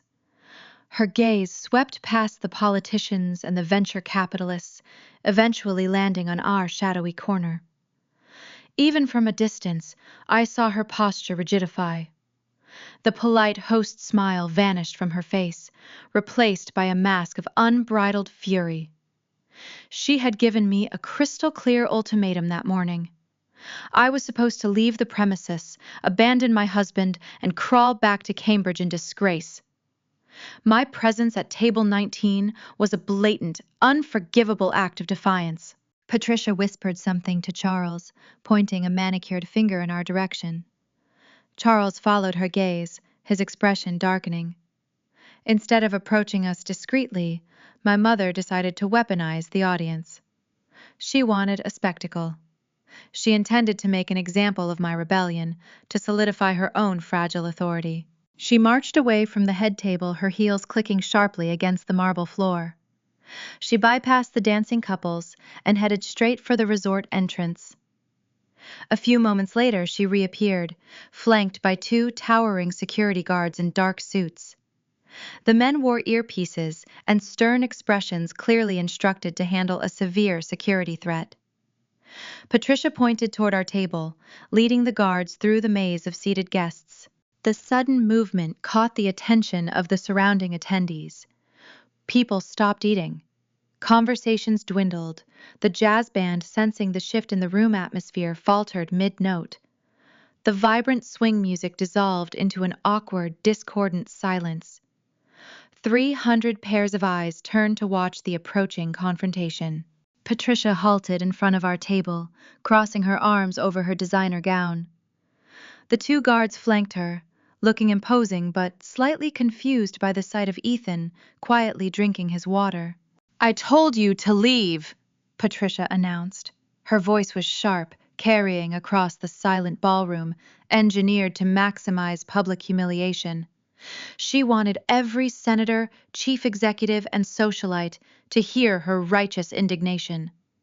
"Since you lack the basic decency to respect my wishes, I have brought security to escort you off the premises." I placed my fork down, the silver clinking loudly against the porcelain. "Mom, you are making a scene," I said, keeping my tone even and measured. "I am not making a scene," Michelle Patricia retorted, gesturing dramatically toward Ethan. "You are the one who brought this parasite to a high society event. He does not belong here. He is crashing a private celebration, and I want him removed immediately." The word parasite echoed in the quiet room. It was a calculated insult designed to strip Ethan of his dignity in front of New England's most powerful figures. Charles arrived at the table shortly after, puffing out his chest, stepping into the role of the protective patriarch. He adjusted his cashmere blazer, glaring down at my husband with undisguised contempt. "Listen to your mother," Charles ordered, his voice dripping with arrogance. "You are out of your depth, Ethan. You do not possess the caliber to sit in this room. You are an embarrassment to this family and an insult to the Kensington name. Get up and walk out that door before these gentlemen throw you onto the pavement." From the corner of my eye, I spotted Olivia and Preston edging closer to the commotion. They stood a few feet away, clutching their champagne flutes, exchanging amused smirks. The golden couple was eager to watch us burn. Preston, the destitute grifter who had begged for a $10,000 lifeline under an oak tree just 2 hours prior, now looked down his nose at Ethan, relishing the impending execution. They wanted blood. A surge of protective adrenaline rushed through my veins. I had spent my entire life swallowing their insults, absorbing their cruelty to keep the peace. But I refused to let them demean the man who had loved me when they cast me aside. I planted my hands on the table and stood up, ready to shield my husband, ready to unleash the truth about their bankrupt empire right then and there. Before I could utter a single syllable, Ethan reached out, his warm hand wrapped gently around my wrist. He gave a soft, reassuring tug, pulling me back down into my chair. His touch was a grounding force, a silent command to hold my fire. He did not need my protection. He had engineered this exact moment. Ethan remained seated. He did not raise his voice. He did not show a fraction of the fear or embarrassment they expected. Instead, he shifted his attention to the two security guards hovering behind Patricia. "Gentlemen," Ethan said, his tone remarkably conversational, "I understand you are just doing your jobs, but before you attempt to place your hands on me, I highly recommend you consult the resort general manager regarding the current ownership of this property primary mortgage. You might find your employment status is far more complicated than this woman led you to believe." The guards exchanged an uneasy glance. The quiet, unshakable confidence in Ethan's voice pierced through their professional stoicism. They took a subtle half-step backward, their posture shifting from enforcers to hesitant bystanders. They sensed they had walked into a minefield, and they had no intention of stepping on a tripwire. Having neutralized the physical threat, Ethan turned his piercing gaze to Charles. The mild, unassuming facade Ethan had worn for 3 years melted away entirely. His dark eyes locked onto my father, cold, calculating, and surgical. Charles, Ethan began, his voice projecting a lethal calmness that cut through the lingering silence of the ballroom. "You have been very vocal about my lack of caliber. You seem deeply concerned about my professional standing." Charles scoffed, attempting to maintain his arrogant facade, though a flicker of uncertainty darted across his eyes. "You are a low-level paper pusher," he spat. "Do not try to talk your way out of this." Ethan leaned forward, resting his forearms on the table. He did not blink. "Tell me, Charles," he asked softly, yet every word carried to the farthest corners of the room. "Have you checked your email in the last hour?" Charles stiffened. The color drained from his face, leaving his skin a sickly ashen gray. His hand instinctively twitched toward the pocket where his silenced phone was buried. Specifically, Ethan continued, the ruthless edge in his voice sharpening. "The email regarding the Blackwood Capital restructuring notice, the one outlining the total acceleration of your corporate debt?" The collective breath left the grand ballroom. The clinking of glasses ceased.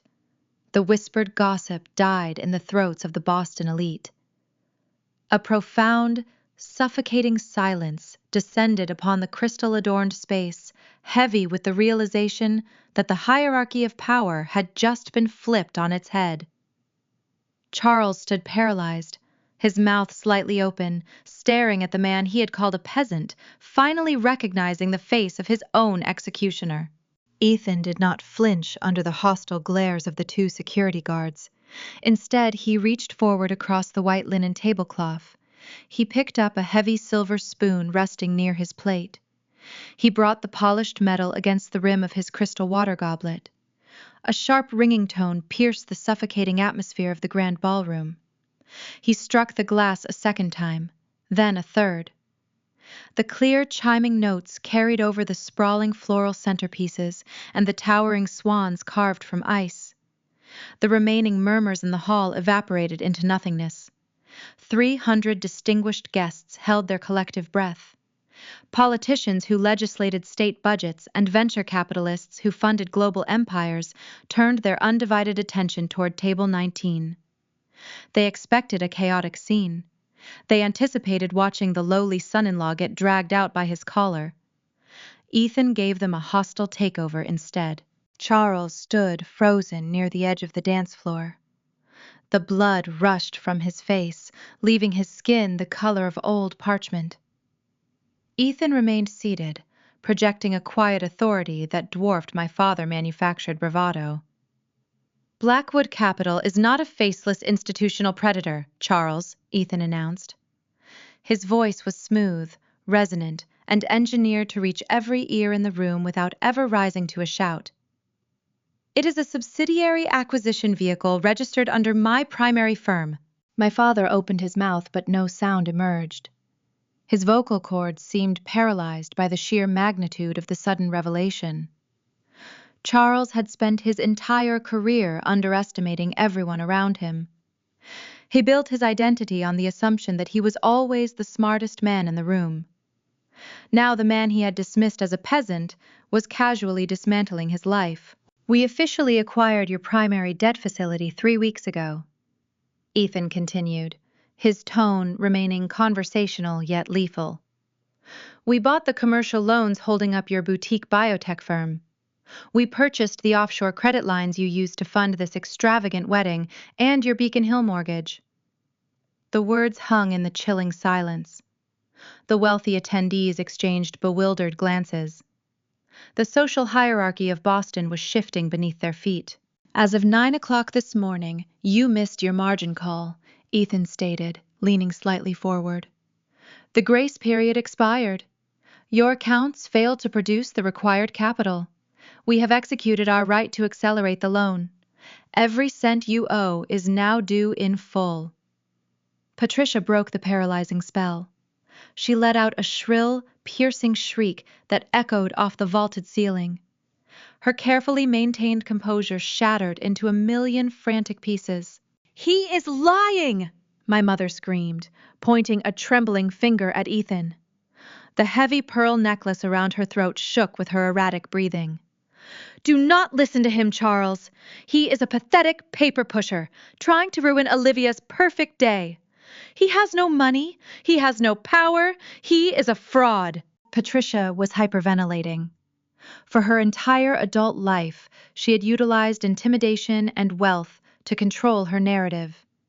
She hosted charity galas and dominated country club committees by wielding her bank account like a weapon. The concept of losing that financial armor drove her into a state of pure, feral panic. She looked at the security guards demanding they take action. "Throw him out!" she shrieked. The guards did not move an inch. They stared at Ethan, recognizing a man who held genuine control. Ethan did not argue with my mother. He did not raise his voice to match her hysterical pitch. He simply reached into the interior pocket of his tailored jacket. He withdrew a thick, folded document printed on heavy legal stock. He laid the paperwork flat on the table, right next to his water glass. The front page bore the unmistakable crimson seal of a notary public. "This is the official notice of default and asset seizure," Ethan explained, tapping the crisp paper with his index finger. "Filed and executed this morning. I suggest you review the terms, Charles." My father's legs finally gave out. He collapsed backward into an empty mahogany chair. His chest heaved as he stared at the document like it was a venomous snake preparing to strike. Ethan picked up the paperwork and began to read the specific clauses aloud, ensuring the surrounding elite guests heard every humiliating detail of the Vanguard downfall. "The Beacon Hill estate on Louisburg Square is now collateral under our direct control," Ethan recited. "The corporate headquarters in the financial district are frozen. The titles to the 3 imported vehicles registered in your name have been seized by my firm. Your investment portfolios are locked pending liquidation." Patricia covered her mouth, her eyes wide with terror as she backed away. The life she had spent decades ruthlessly protecting was being dismantled line by line in front of her most prized social rivals. The facade was dead. The truth was out in the open. Ethan flipped to the 4th page of the legal packet. He scanned the dense text, his eyes pausing on a specific, itemized list of liquidatable assets. He looked up from the page and shifted his piercing gaze toward my father's wrist. 3 years ago at my wedding, Charles had pulled Ethan aside. My father had flashed his expensive timepiece mocking Ethan's unbranded watch.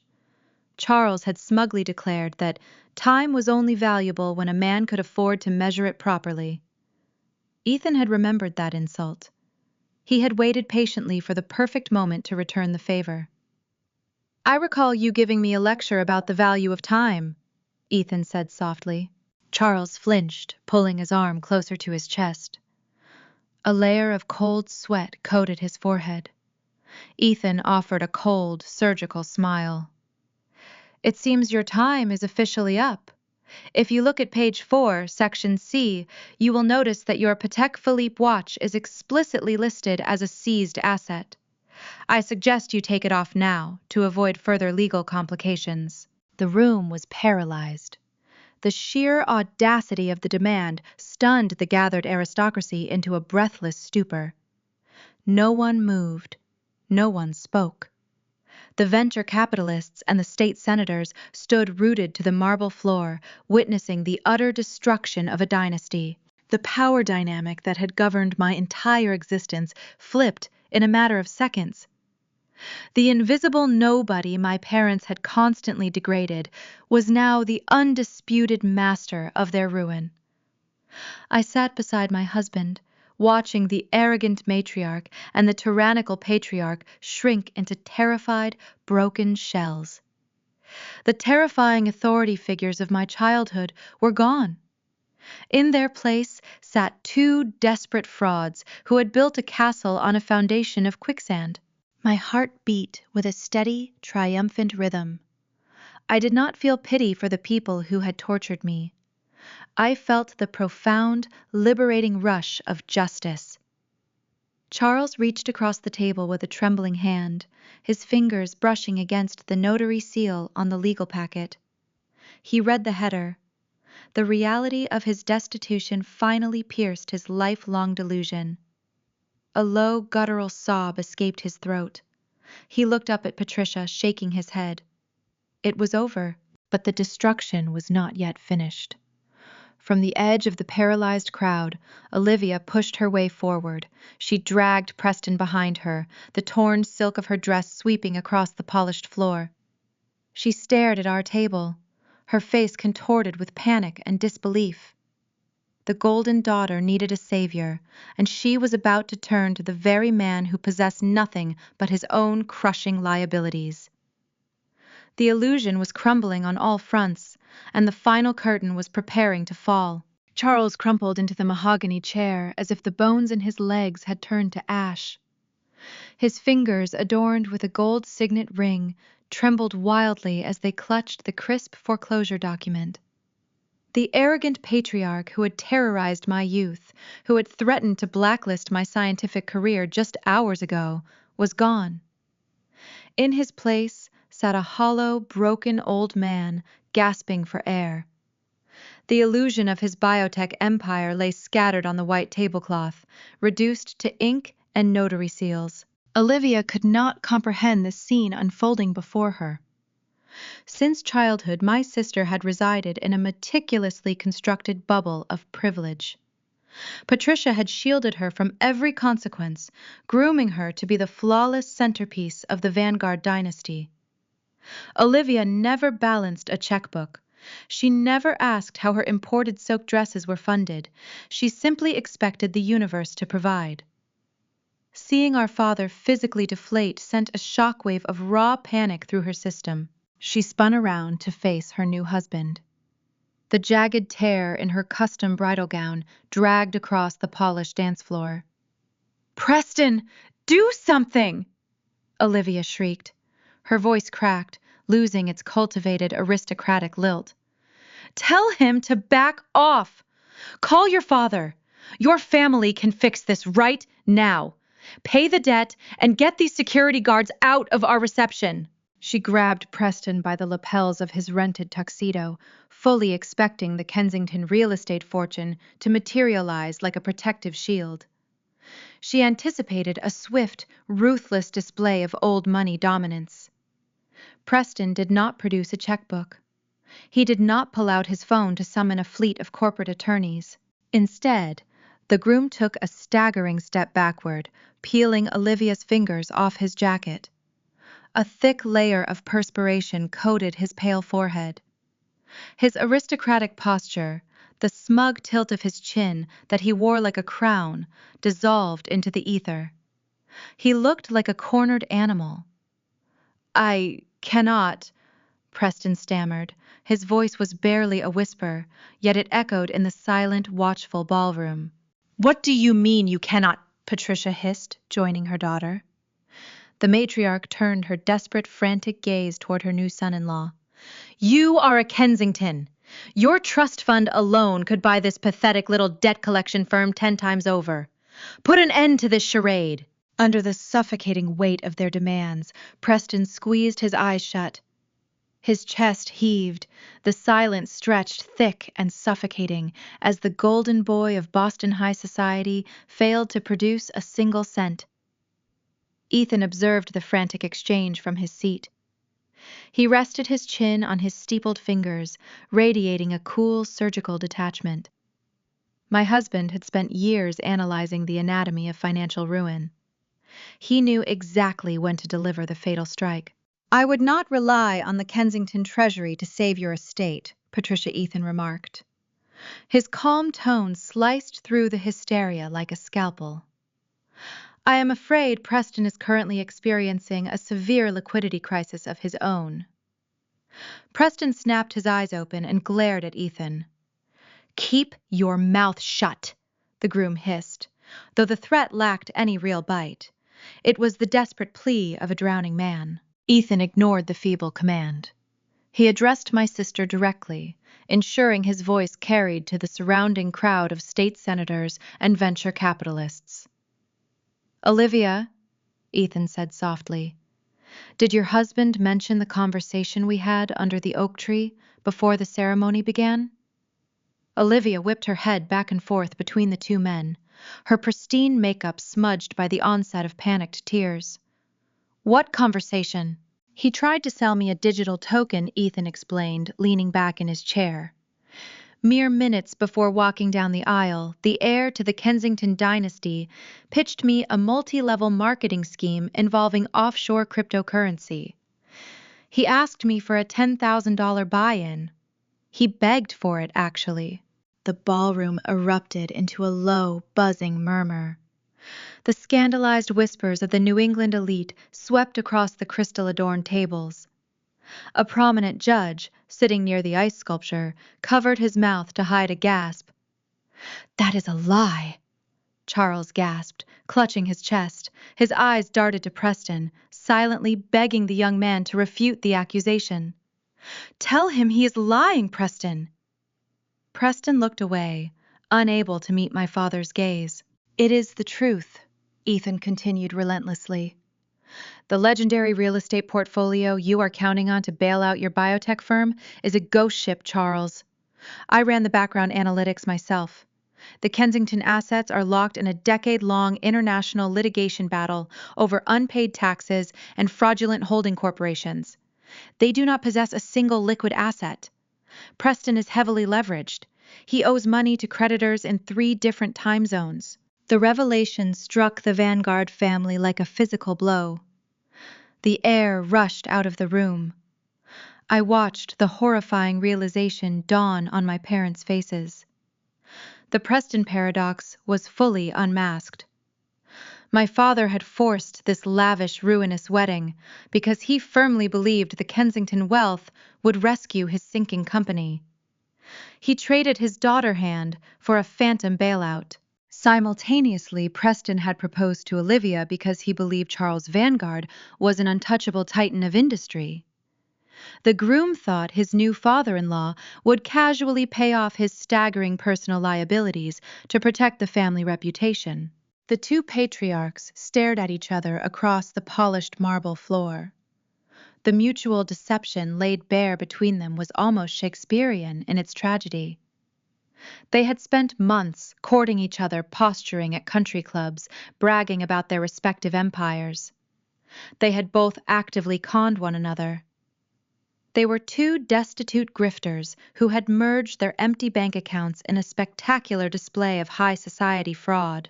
"You have nothing," Charles whispered, the words scraping against his dry throat. "You are broke." Preston let out a bitter, hollow laugh. "You are one to talk, Charles. Your house is being foreclosed on during the salad course." "You lied to me. You promised me a seat on a board of directors that belongs to a debt collector." The hostility between the 2 men ignited, fueled by the terrifying reality of their shared destitution. They were locked in a sinking cage, fighting over who caused the ship to go down. The surrounding guests began to pull out their cell phones.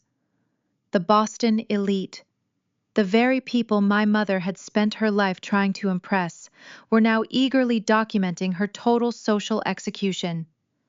The whispers grew louder, morphing into a chorus of judgment. The attendees realized they were not witnessing a glamorous union of dynasties. They were watching a dual bankruptcy unfold in real time. The pristine illusion of the wedding was thoroughly destroyed by the surgical application of the truth. Olivia looked down at her left hand. The large diamond engagement ring sparkled under the crystal chandeliers. She had spent the last year bragging about the carat weight to her country club friends. Now she understood the stone was likely financed through a predatory loan, or perhaps even fraudulent funds.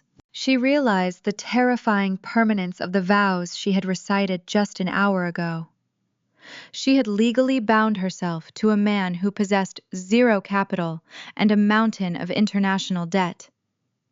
Her dream of summering in the Hamptons and ruling the local charity circuits evaporated. She was chained to a penniless fraud, and her own family had no resources to extract her from the mess. A guttural, agonizing sob tore from my sister's throat. Olivia dropped to her knees on the marble floor. The ruined, imported silk dress pooled around her shaking frame. She buried her face in her hands, weeping with the frantic despair of a woman who had just watched her entire future burn to ash. Patricia fell to her knees beside her golden child, wrapping her arms around Olivia's trembling shoulders. My mother wept too, her mascara running down her cheeks in dark, ugly streaks. The matriarch, who had commanded fear and obedience for 3 decades, was reduced to a crying, helpless figure on a dance floor. I sat at table 19, watching the ruins of my family. For 29 years, they had made me feel small. They had demanded I shrink myself to fit their narrative. They ordered me to discard a good, honest man because he did not meet their fabricated standard of wealth. Now their standard was exposed as a hollow lie. The initial shock of the revelation began to fade, replaced by a desperate scrambling instinct for survival. My parents were cornered animals. They had lost their home, their company, and their social standing. They had one single avenue left. They had one person in the room who possessed the power to reverse the devastation. Charles slowly turned his head away from Preston. His hollow, bloodshot eyes found my face. Patricia stopped crying long enough to look up from the floor, her gaze locking onto my husband. The anger and the arrogance were thoroughly scrubbed from their expressions. The frantic realization set in. The scapegoat daughter and her nobody husband were their only remaining lifeline. The final pathetic phase of their downfall was about to commence. They were preparing to beg. The realization settled over the ballroom like a heavy winter frost. The Vanguard dynasty was dead. My mother understood this truth a fraction of a second before my father did. Patricia scrambled up from the marble dance floor. She abandoned her weeping golden child, leaving Olivia sobbing in a puddle of torn imported silk. Patricia stumbled toward table 19. Her designer heels clicked erratically, stripped of their usual marching cadence. Her expensive mascara painted dark tracks down her cheeks, staining the pristine collar of her dress. The terrifying matriarch, who had dictated my every move for 29 years, vanished. In her place stood a desperate, cornered woman, searching for a lifeline. She reached our table and lunged forward. Her manicured fingers clamped around my forearm. Her grip was tight, trembling, and pathetic. "Michelle, please," Patricia gasped, her voice breaking into a wet, ragged sob. "He is your husband. You have to tell him to stop this. You have to make him forgive the debt." I looked down at her hands digging into my skin. Just a few hours ago, in a subterranean wine cellar, she had threatened to erase me from the family tree. She had demanded I throw away my marriage to protect her social standing. Now she was using that same marriage as her shield. "We are your family, Michelle," my mother wept, tightening her hold. "We gave you everything. You cannot let him do this to us. We will lose our home. We will lose our place in society. Tell him to tear up that document." Before I could formulate a response, Charles arrived at the table. He took a different approach. My father wiped the cold sweat from his forehead with a linen napkin and tried to straighten his posture. He attempted to summon the authoritative chief executive persona that had defined his existence, but the performance was incredibly hollow. He ignored me entirely and focused his desperate attention on Ethan. "Ethan's son Charles," said, forcing a nervous, ingratiating smile. His voice shook, betraying the sheer terror pulsing through his veins. "Let us step back and look at this rationally. We are businessmen. We understand that leverage is just a starting point for negotiations." Ethan did not flinch. He remained seated, resting his chin on his steepled fingers, watching my father perform his final trick. "There is no need for such drastic measures." Charles continued placing his hands on the white tablecloth and leaning in closer. "We can fix this together. You clearly have a brilliant mind for distressed assets. I need a man with your talents on my side. I will give you a full partnership in the firm. We will restructure the board of directors tomorrow morning. You will have a corner office." Charles gestured toward the front of the room, toward the extravagant floral arrangements and the crystal centerpieces. Come sit at the head table with us, my father pleaded. You belong up there. You are part of this family. We will integrate Blackwood Capital with our operations. We will rule Boston society together. Just void the foreclosure notice. We can keep this quiet. We can save the company. The offer hung in the air, a pathetic testament to their supreme arrogance. Charles was offering Ethan a seat on a board that Ethan already owned. My father was trying to bargain with collateral that no longer belonged to him. For 3 years, they had treated my husband like an infectious disease. They had mocked his clothing, his career, and his background. Now, faced with total financial annihilation, they were suddenly eager to welcome him into the fold. They were offering the exact validation they had systematically withheld, assuming Ethan was just as desperate for their approval as I had once been. Ethan did not gloat. He did not boast about his supreme advantage. He offered my father a look of mild, profound pity. Then Ethan turned his head and looked directly at me. He did not say a single word. He did not need to. His silence was a deliberate, powerful transfer of authority. He had orchestrated the hostile takeover, but he was handing me the executioner's sword. He was giving me total agency over the fate of the people who had tortured me. I sat in my chair and looked at my parents. I studied the deep lines of panic etched into my father's face. I felt the frantic, trembling grip of my mother's fingers on my arm. The psychological spell they had cast over me for 3 decades dissolved into the crisp mountain air. I did not see the terrifying, omnipotent authorities of my childhood. I did not see the flawless aristocrats who dictated the rules of Boston high society. I saw 2 small, desperate frauds who had built their entire lives on cruelty and deception. They were weak. They possessed no genuine power, only the power I had surrendered to them through my own fear. I realized they had never loved me. They only loved my utility. They were attempting to use me one last time to absorb the consequences of their own reckless choices. I reached over and gently pried my mother's fingers off my arm. I let her hand drop to the table. I reached down into my simple navy purse resting by my feet. My fingers brushed against the smooth, thick texture of a familiar manila envelope.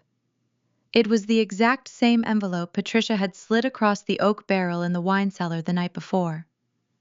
I pulled it out and placed it flat on the white linen tablecloth. Patricia stared at the envelope, her tear-streaked face registering a flash of profound confusion.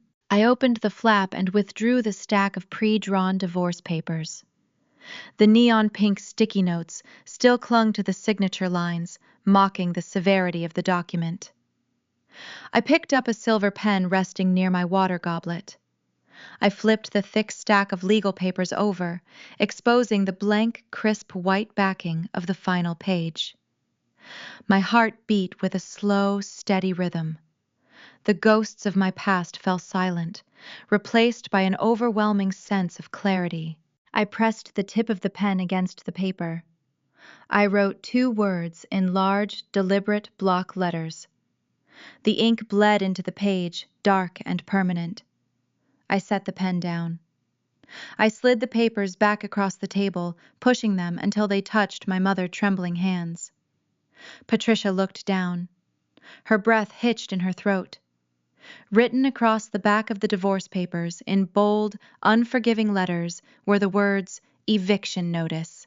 My mother let out a strangled gasp, recoiling from the document as if the paper itself were on fire. Charles stared at the words, his jaw slackening, the last remnants of his hope draining from his hollow eyes. The poetic justice of the moment settled over the table, delivering an undeniable satisfaction. The weapon they had forged to destroy my marriage was now the instrument of their own banishment. "You wanted me to sign papers to protect this family," I said, my voice ringing clear and steady in the silent ballroom. "I am returning the favor, Michelle." "You cannot do this," Patricia sobbed, clutching her chest. "You are my daughter." "No, I replied, shaking my head slowly.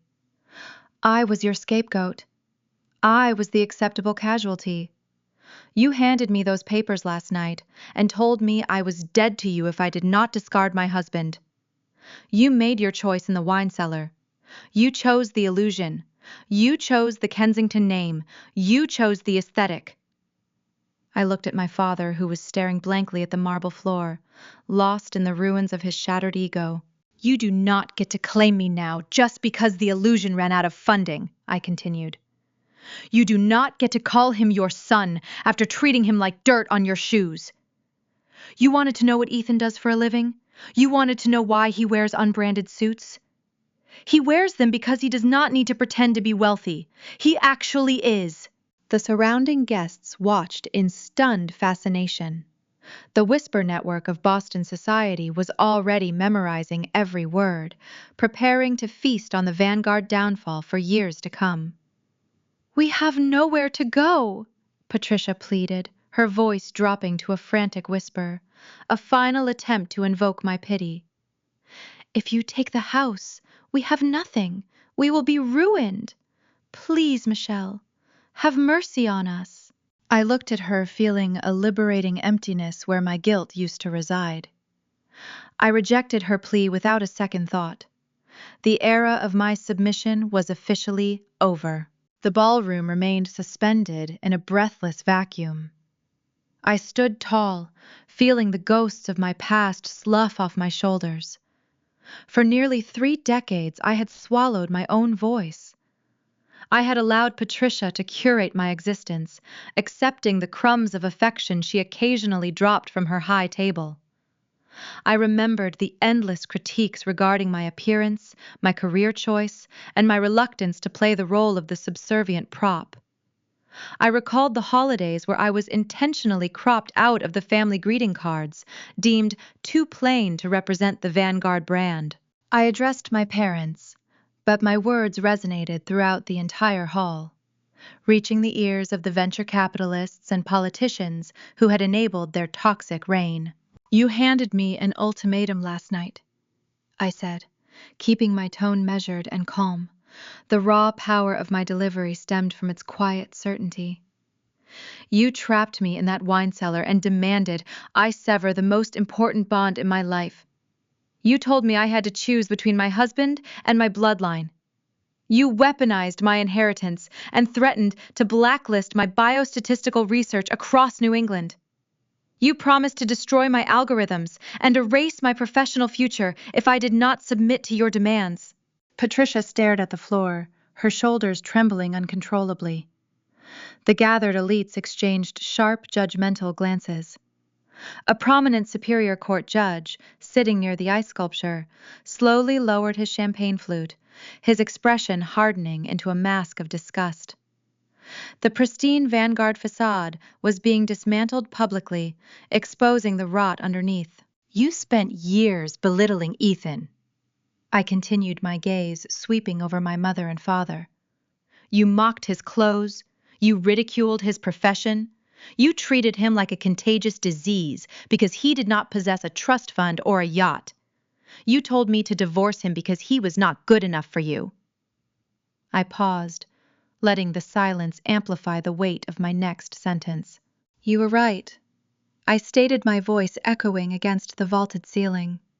He is far too good for you. He possesses a fundamental integrity that neither of you could ever comprehend. Charles squeezed his eyes shut, a single tear leaking from the corner of his wrinkled eyelid. The patriarch who had ruled our family with an iron fist was entirely broken. His expensive tailored suit now looked like a borrowed costume draped over a hollow skeleton. The realization that his biotech empire was permanently erased finally penetrated his thick armor of denial.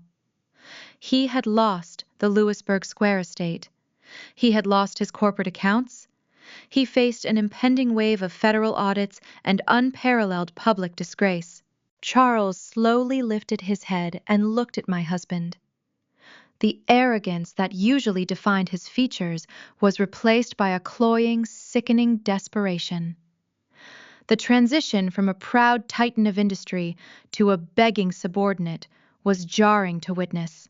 Ethan Charles rasped his voice, sounding like dry leaves scraping across pavement. I am 62 years old. I have a severe heart condition. If the firm is liquidated, I lose my executive health insurance. I cannot afford my prescriptions out of pocket. My father swallowed hard, his Adam apple bobbing in his throat. He raised a shaking hand, offering a pathetic gesture of surrender. I know I have been difficult, Charles pleaded, dropping all pretense of dignity. I know I made terrible mistakes, but you own the parent company now. Blackwood Capital has thousands of employees. There must be an open position somewhere in your vast operations. I will take anything. A junior analyst role, an entry-level data entry job in a cubicle. Just let me stay on the payroll so I can keep my medical coverage.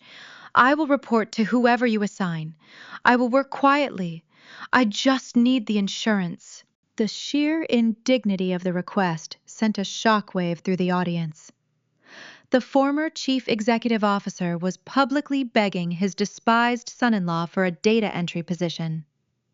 It was a staggering descent from the peak of Boston high society to the very bottom of the corporate ladder. The guests who had eagerly accepted his lavish invitations were now watching him crawl for a lifeline. Ethan observed the shattered man sitting across from him. He did not smile. He did not show any outward sign of triumph or malice. My husband merely adjusted the cuffs of his unbranded gray suit, the exact garment Charles had insulted countless times over the past 3 years. Ethan leaned forward, meeting my father's pleading gaze. He delivered the poetic justice with a swift, breathtaking precision. I am sorry, Charles, Ethan replied, his tone devoid of any sympathy. You are underqualified. The punchline landed with devastating finality. The surrounding socialites gasped, unable to look away from the spectacular execution. Charles let out a ragged, wheezing breath, burying his face in his trembling hands. The reality of his impending destitution crushed the last remnants of his pride. He wept openly, a broken king, sitting in the ruins of his own making. Patricia turned her tear-streaked face back to me, her hands clasped together in a desperate, frantic prayer. Michelle, she whimpered, her voice cracking under the strain. You hold the power here. You are his wife.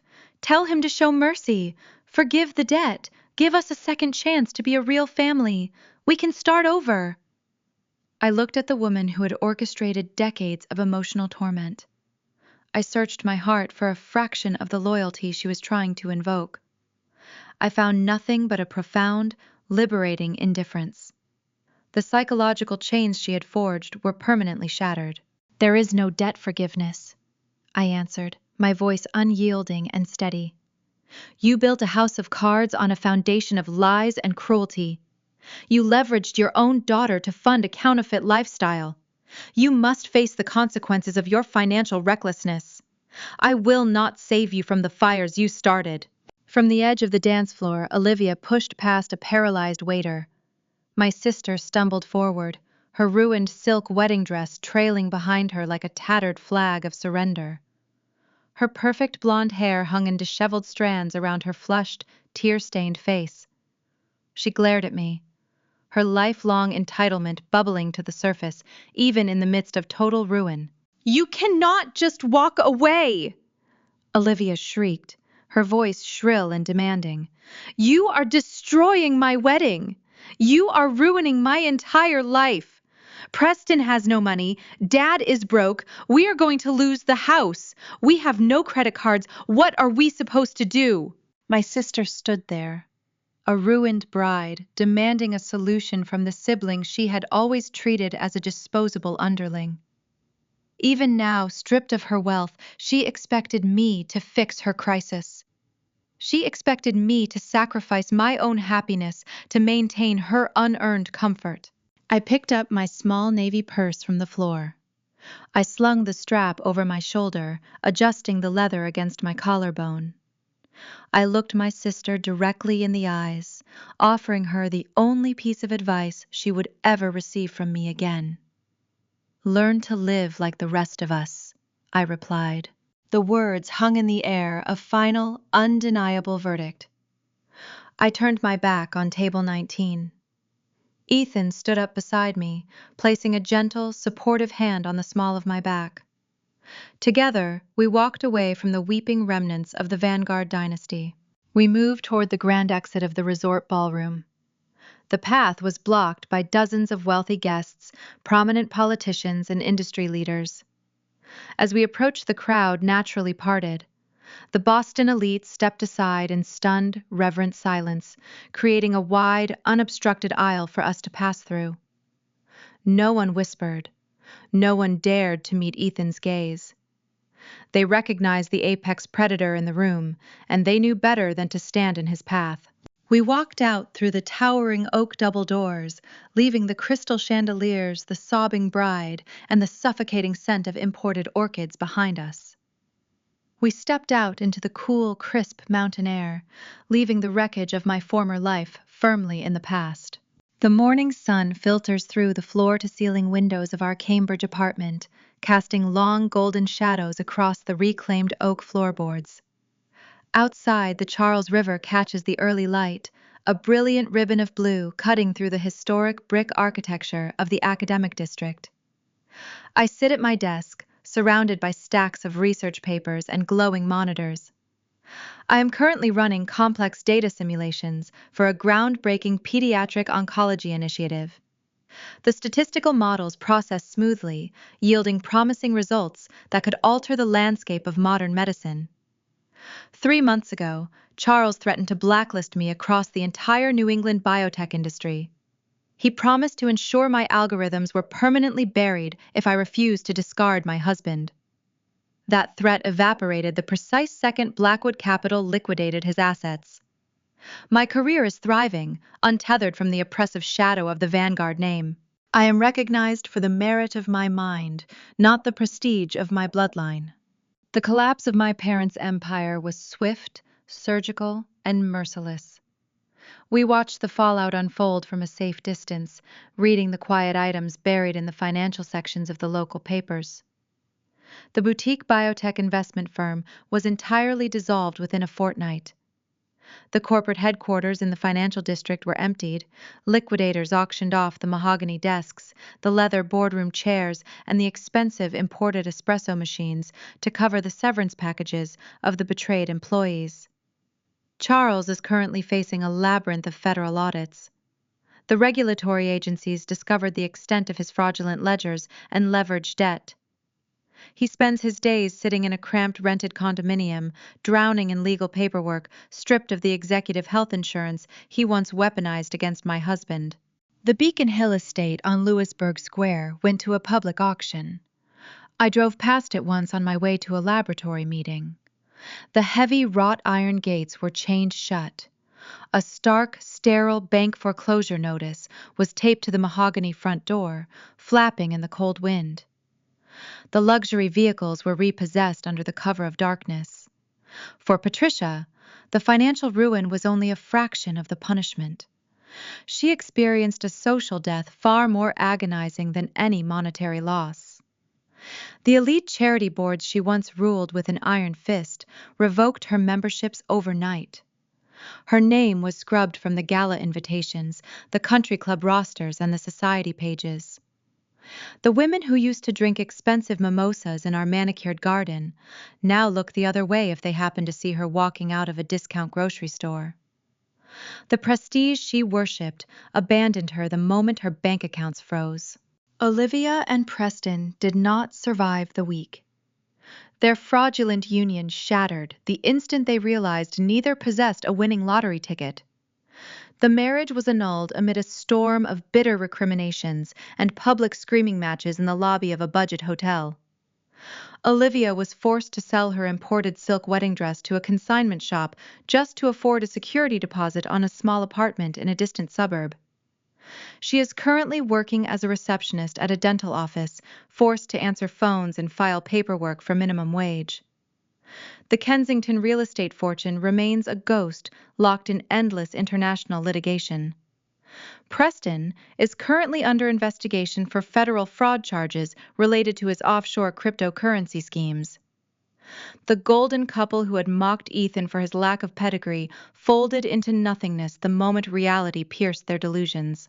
I spend my Tuesday afternoons sitting in a bright, quiet office in Harvard Square, speaking with a therapist who specializes in family systems. We spend hours unpacking 29 years of psychological conditioning. We dissect the toxic belief that I was born solely to serve my family ego. For decades, I operated under the assumption that my compliance was the rent I had to pay for my existence. I allowed my parents to define my worth. I believed my quiet nature, my dedication to science over socialization, made me a lesser daughter. My therapist helps me map the iron boundaries I should have constructed years ago. Healing is a complex, intricate process. Some days the ingrained guilt attempts to creep back into my mind. I wonder if I should have shown mercy at the reception. But then I remember the manila envelope resting on the wine barrel. I remember the cold ultimatums and the threats of public humiliation. I recognize that extending mercy to my abusers would only mean setting myself on fire to keep them warm. I refuse to burn anymore. I am learning to trust my own voice. I am learning that my intellect, my empathy, and my resilience are my true inheritance. The door to my home office opens with a soft click. Ethan steps into the room wearing a soft cotton sweater and worn denim jeans. He carries 2 ceramic mugs, the steam rising into the morning light. He sets a cup of dark roast coffee next to my keyboard, careful not to disturb my organized notes. He rests his hand on my shoulder, his thumb pressing gently into the tension near my neck. We do not need grand declarations. We do not need to perform our wealth or our affection for an audience of strangers. The quiet, steadfast partnership we share is richer than any trust fund or real estate portfolio. He is the man who saw my value when the world demanded I remain invisible. He utilized his brilliant mind to dismantle a corrupt empire, ensuring I could finally breathe. He never asked for gratitude. He only ever asked for my partnership. My cell phone vibrates against the wooden surface of the desk. The screen illuminates, displaying a blocked caller identification number. I know exactly who is on the other end of the line. I tap the screen, allowing the voicemail to connect to the external speaker. Patricia's voice fills the quiet room, sounding small and desperate. Her tone is a frantic oscillation between toxic blame and pathetic begging. She accuses me of destroying the family legacy, crying about the unfairness of their new impoverished reality. In the very next breath, she begs for a $50,000 loan to cover her mounting legal fees. She claims they are struggling to purchase groceries. She uses the word family like a weapon, hoping to trigger the obedient scapegoat she programmed me to be. I look at the glowing screen. I do not feel anger. I do not feel the familiar urge to rescue her from her own disastrous choices. I feel a profound, liberating indifference. I reach out and tap the delete button. The message vanishes into the digital void, permanently erased. I update my security settings to block the routing number enforcing the iron boundary I constructed on the dance floor 3 months ago. I pick up the ceramic mug and take a sip of the hot coffee. I lean back in my chair looking out at the bustling, vibrant streets of Cambridge. I have built a new foundation, a life rooted in reality, surrounded by genuine respect and unwavering loyalty. I am a biostatistician, doing meaningful work that matters. I am a wife to a man who honors my intellect and stands beside me in the storm. I learned the hardest lesson a daughter can ever learn. Blood does not automatically guarantee loyalty. True family is not defined by shared DNA or a prestigious last name. Family is defined by the people who protect your peace when the world attempts to break you. I spent a lifetime believing that love required endless sacrifice and quiet submission. I now understand that love without respect is nothing more than a toxic habit. You are allowed to walk away from people who demand your destruction. You are allowed to reclaim your identity from those who try to steal it. The truth set me free, and I will never apologize for surviving. There is a distinct, quiet tragedy in watching a meticulously constructed illusion crumble into dust. When we reflect on the story of Michelle and Ethan, the devastating wine cellar ultimatums, the torn imported silk, the sudden unmasking of the Vanguard dynasty, we are not merely looking at a tale of financial ruin or a dramatic wedding day sabotage. We are witnessing the catastrophic failure of a family's foundational architecture. At its core, this narrative is not about money, distressed assets, or the brutal poetry of a foreclosed Beacon Hill estate. It is a mirror held up to the darkest corners of conditional love, challenging everything we are taught about parenting, family responsibility, and the true cost of the American dream. In modern American culture, the traditional family structure is often romanticized as an impenetrable fortress.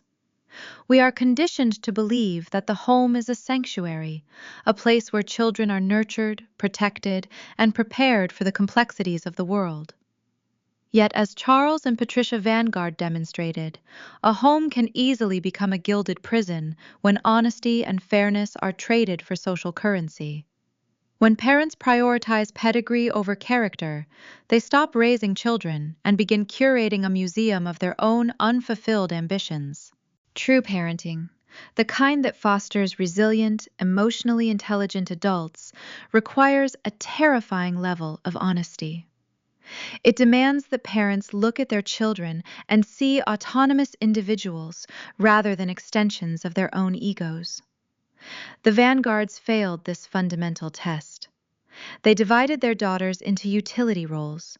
Olivia was the golden child, the aesthetic centerpiece, designed to attract wealth and status, while Michelle was the designated scapegoat, the quiet academic, expected to shrink so her family could shine. This lack of fairness is a quiet poison.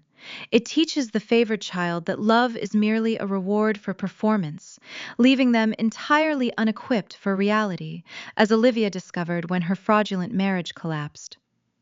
Simultaneously, it teaches the unfavored child that their basic existence is a debt they must spend their entire lives paying off. We must recognize that long-term guidance for children goes far beyond funding their college tuitions or securing their places in elite social circles. The most critical inheritance a parent can leave a child is emotional awareness. It is the ability to navigate conflict with empathy, to recognize the inherent dignity in others, and to build relationships based on mutual respect rather than mutual utility. Charles and Patricia offered their daughters an inheritance of anxiety, pretension, and deceit. They demanded Michelle discard a good, honest man simply because he drove a dated Volvo and wore unbranded suits. They failed to realize that character is the only asset that never depreciates.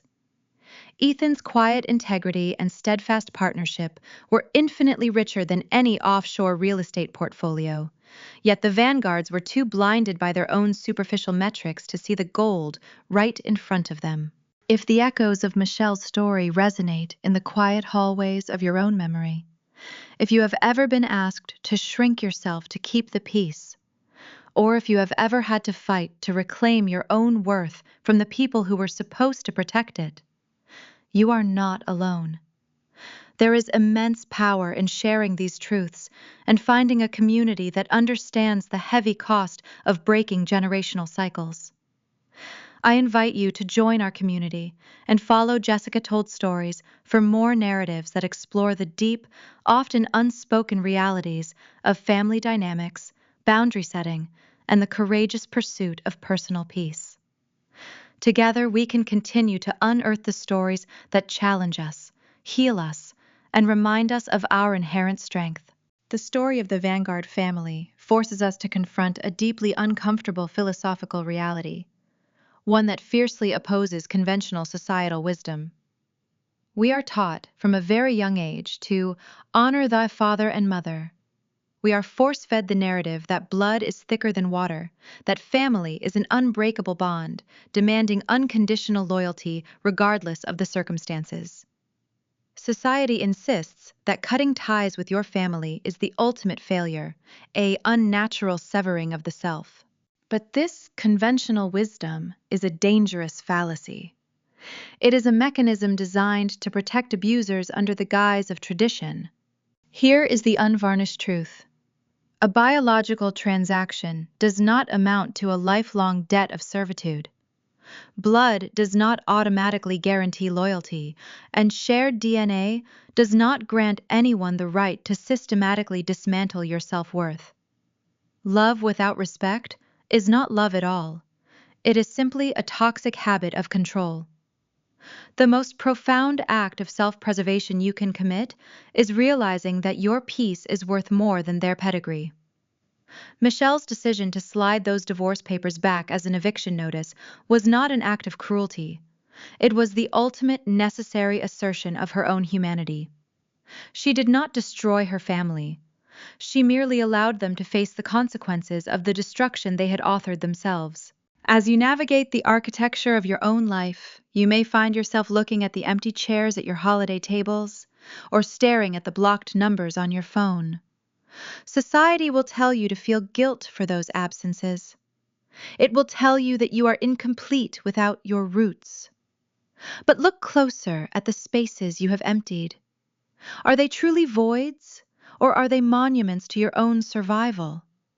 When you finally cut away the poisonous branches that sought to strangle your light, the silence left behind is not a tragedy. Perhaps in that vast and ambiguous quiet, you are finally meeting yourself for the very first time.